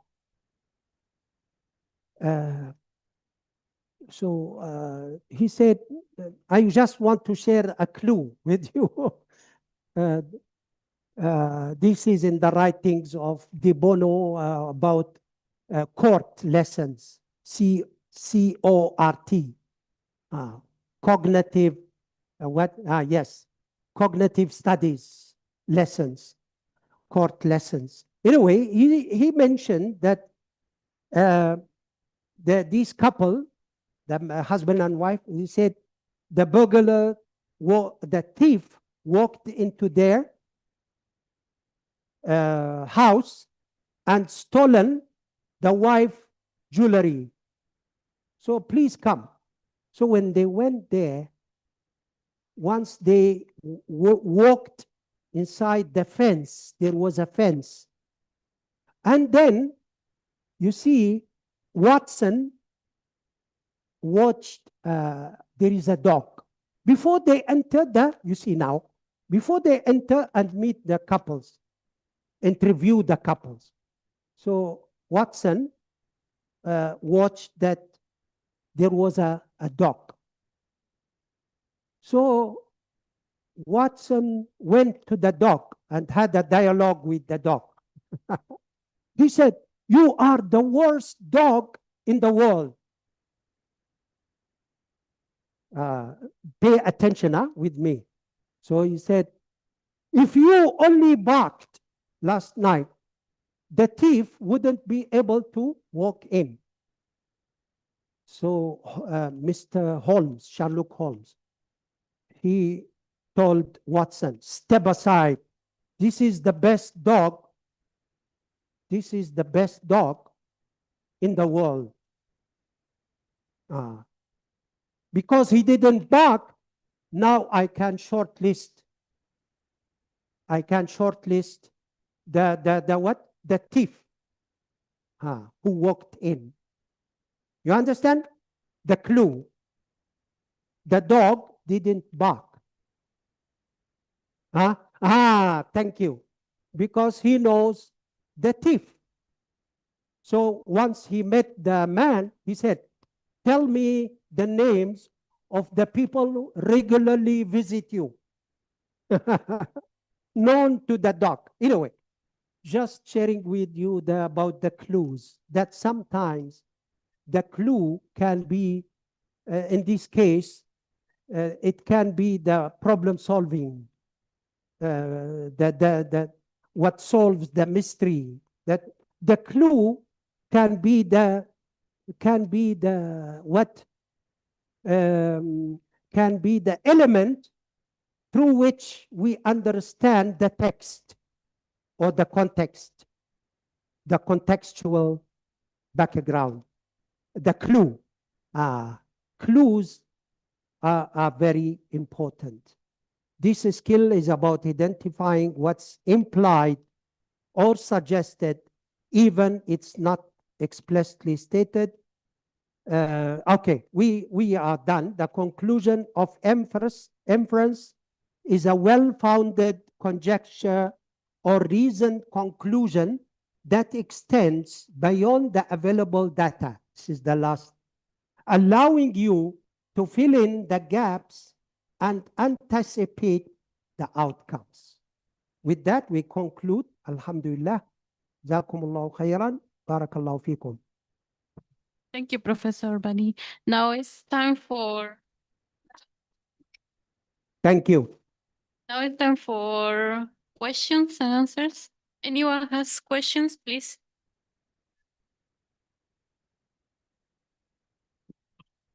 Assalamualaikum, Prof. Walaikum salam. Right, I'm Shamsul Amri. I've been following your lectures and very enlightening. seeking your opinion. Once we allow our thinking faculty to think deeply, chances are it may also go wild. So how would you like to advise instead of going wildly wild, right? So as a good mu'min, we've got to also be mindful to what extent that, that we should think deeply.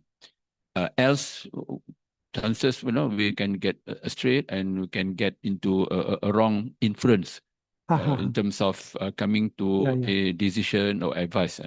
Jazakallah. So that's a good question.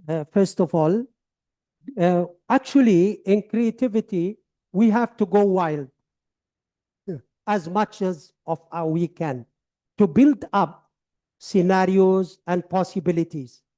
To start with, in the following stage, we need to apply the criteria. Remember that the relevance, the relevance, the acceptability, all the mentioned 4 or 5 criteria.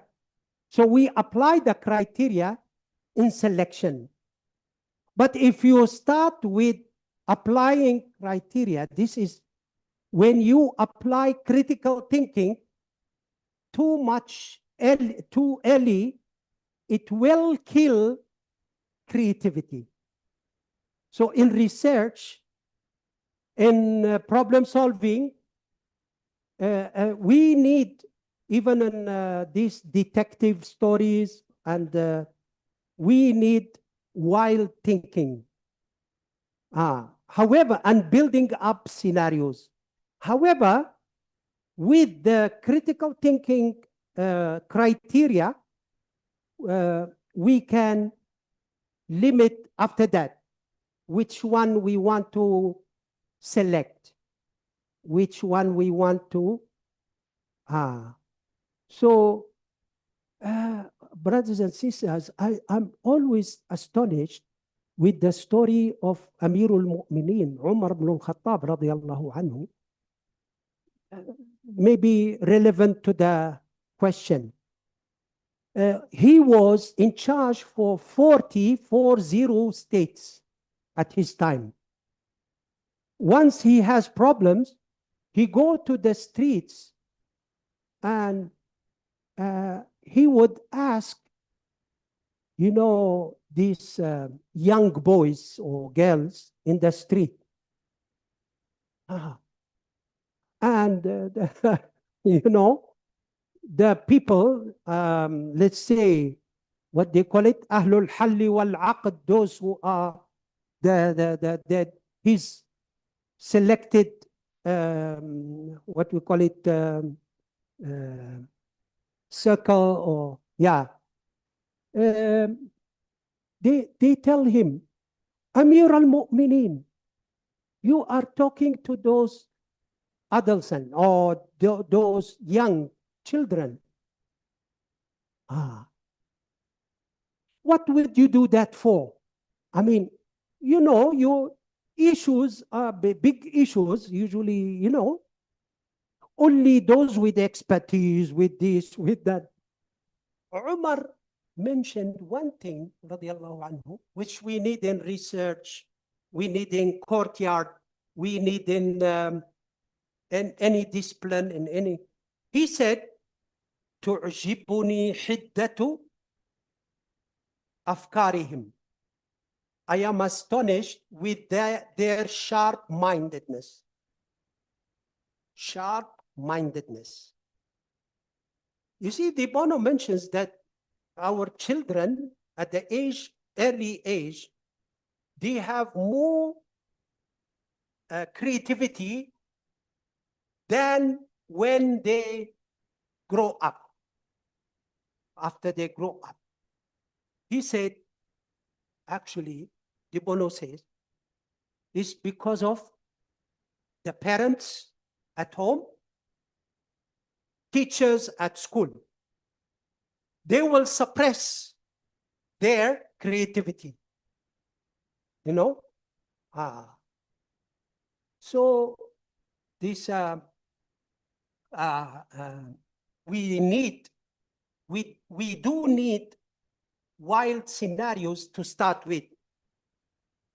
But maybe you have seen that don't depend on the wild scenarios without enough support, without enough background.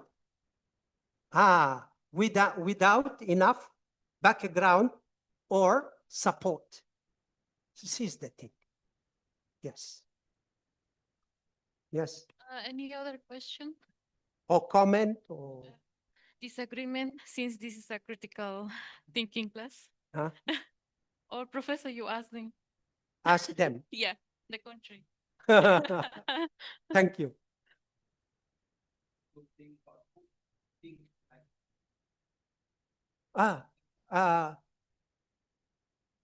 No, this is not the exact. This is not the exact title. No, it's detective mindset in research. Now you will find detective mindset in research. I believe that is more like it, the second one. Yeah. Barakallahu fikum.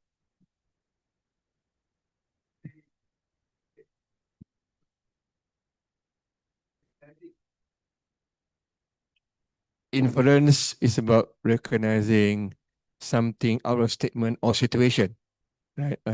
What is the general rule to recognize when something is false and something is true? Is there a general rule? Where something is False or something is true? Is there a general rule?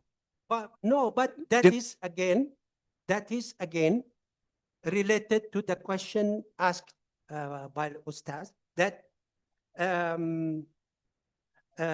we don't care much at the first stage whether something is right or wrong. According to the writings of the pioneers of creative thinking, of our scholars, you know, Al-Imam Zarruq, Al-Imam Al-Ghazali, this, that. So it's not at the early stage, well, it's not a matter of whether something is correct or wrong. It's number one. So, but we need to build up possibilities and scenarios. Okay? But then at the second stage, we can apply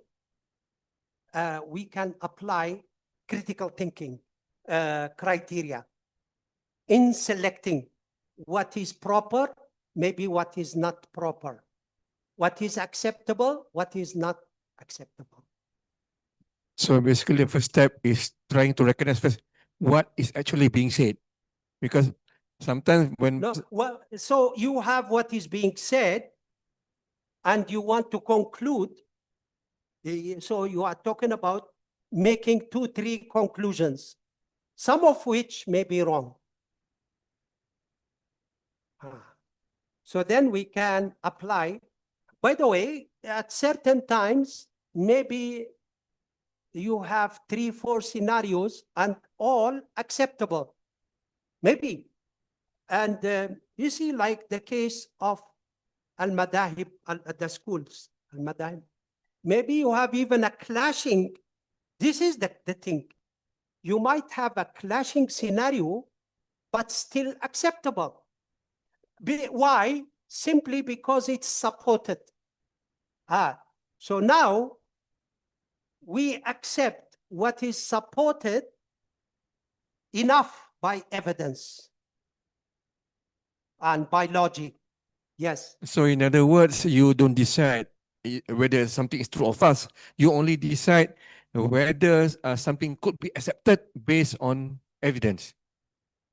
Yes. Yeah, because when you have all the mazhab arguing, probably using the same hadith, but with different conclusion, even heads on, Yes. that doesn't make this one is true or this one false. It's just they have their own reasoning. This have their own reasoning. Yes. Okay.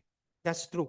But as I said, so sometimes you have more than one conclusion or judgment.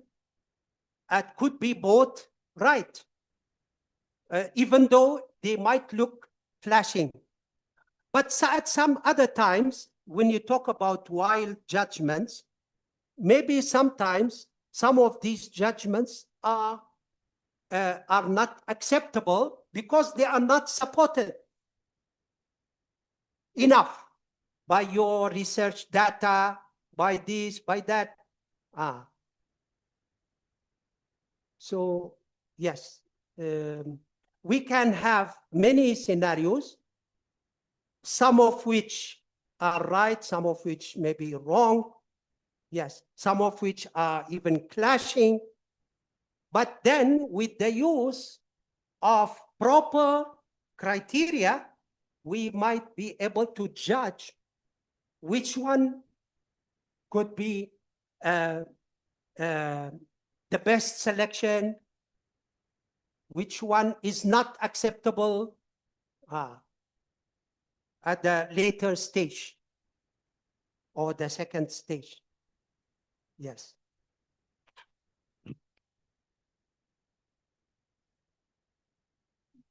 Oh, encouraging. In that case, maybe you could give more scenarios, I say from the Sahaba or from the Mufassir and all that regarding a certain problem and how they infer things and conclusions. Can you give more examples then? Again, sorry, what? More examples. More examples. From- Maybe some fake problems. When what is their source? Maybe from deriving something from a hadith, and then how they branch out, got different opinions, but is this from the same source? What are their arguments? Can you give some more examples? Yeah, there are many. By the way, okay, one other example, which is one of the practical fiqh issues, is that the Prophet ﷺ, and you see, the Sharia is the way the Sharia stated is ahkam is or the rulings actually stated in a way that is multiple, what can be multiply interpreted. That is, and that's because we have these all different Sharia or fiqh schools and etc. Okay, now one of the issues is, but this can make us appreciate the Sharia, the Sharia, what we call it, fiqh differences or differences of opinions. Differences of opinions. Okay, the Prophet ﷺ naha an burukil ba'ir. The Prophets are, when we are in salat and we go for sujood, the Prophet ﷺ what warned against going to the ground like a camel. We have two different opinions. So again, whether to go hands first or the knees first. The thing is, I want to share with you not these differences, rather than what behind the differences. What behind the differences is some scholars, they said, based on their understanding of the, what we call it, the creation of camel. That's one of the best given background, what interpretation of these differences of views. He said, one scholar said that actually the legs of a camel is actually in the front, not in the back. You understand? Ah. See? Yeah. Huh? No, this is how yeah. So, but this is an argument. This sharing with you, just sharing with you that where is the place of the legs? He said in camel, this is known to that what usually those who are familiar with the camel, with the body formation, this and that. So they said actually, so the position, they talk about the position of the legs is in the front, not in the back. So, okay, then the Prophet is ﷺ talking to Ahlul Jazira, Peninsula. I mean, those who understand so this will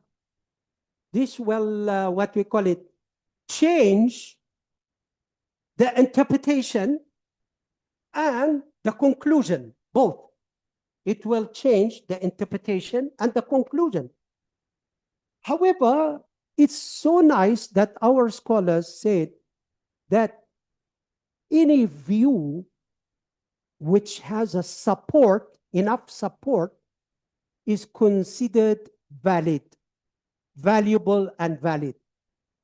You understand? So it's not a matter of wrong and right and wrong. In fiqh, it's not a matter of right and wrong. It's a matter of, as they call it, some of them, they call it al-rajih wal-marjuh. Maybe al-rajih, even though al-rajih, what is more evident to someone and less evident to others. But they say all views based on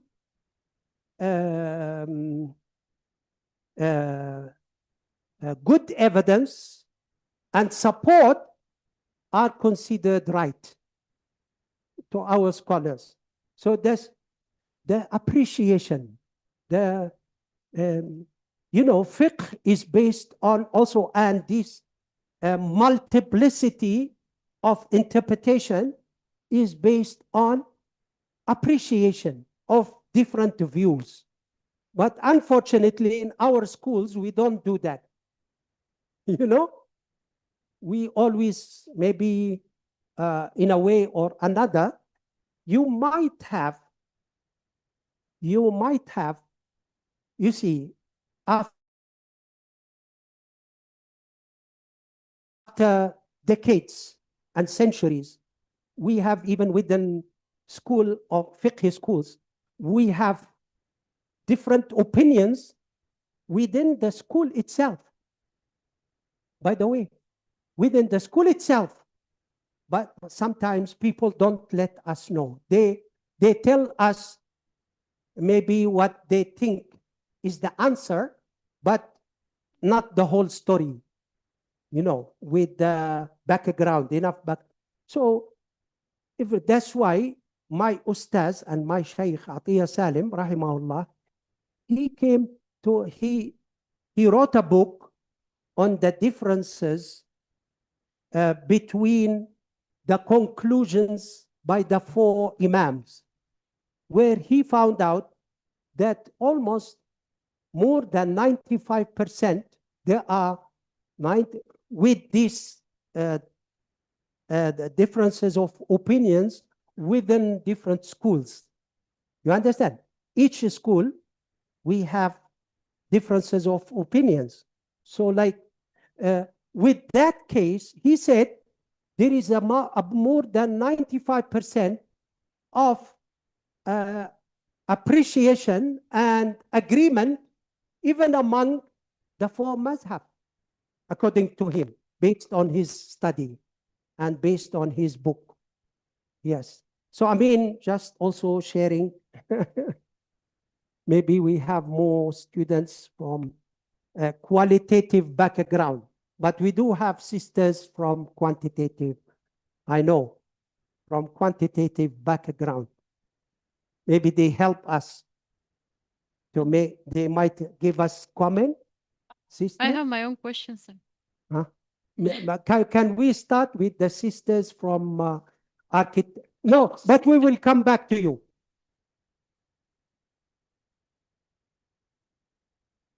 You want to give any comment? Those from science, scientific background, applied science background. Okay.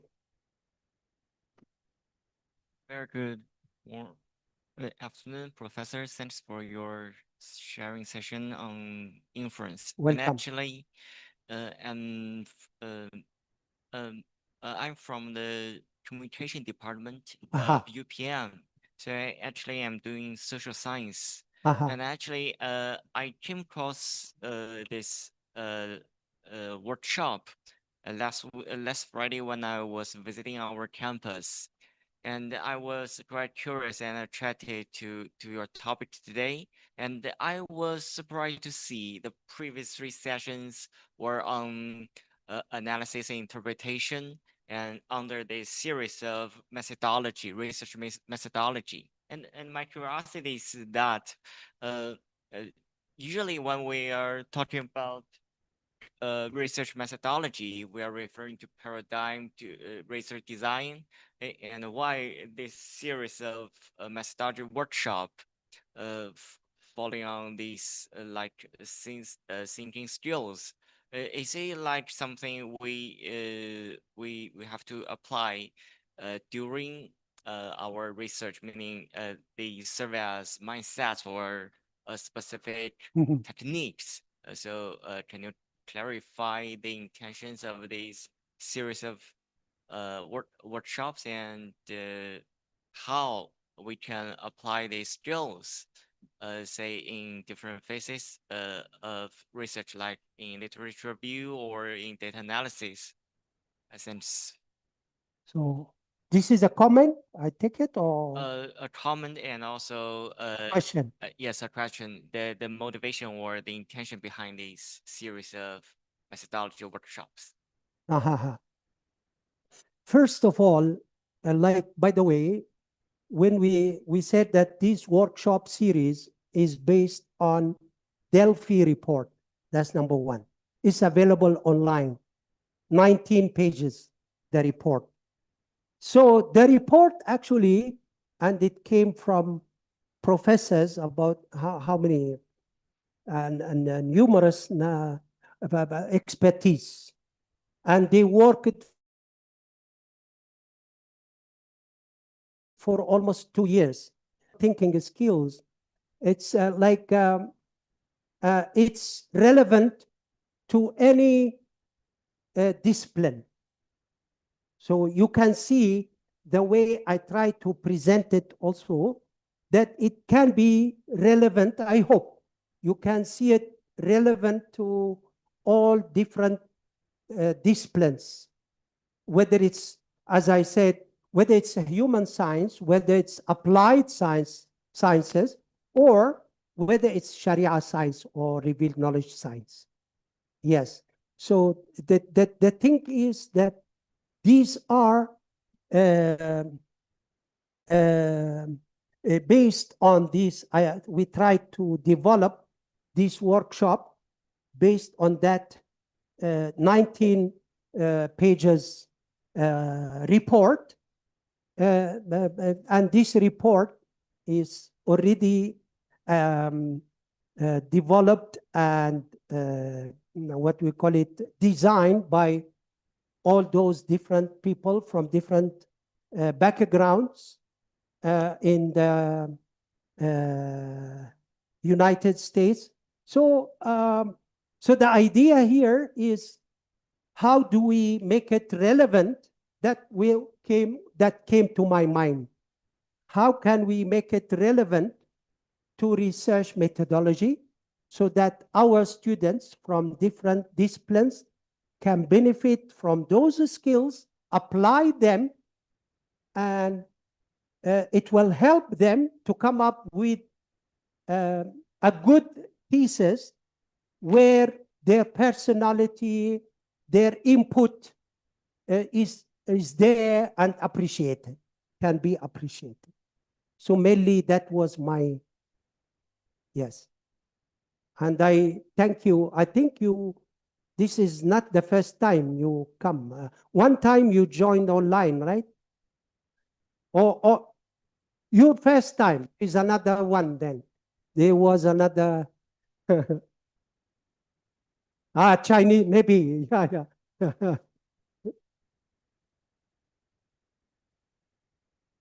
But he from a different university. UPM. UKM.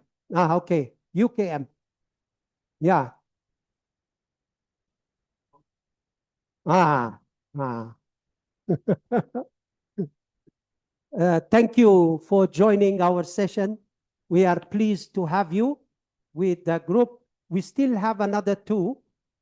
If you registered, then you will be getting notifications.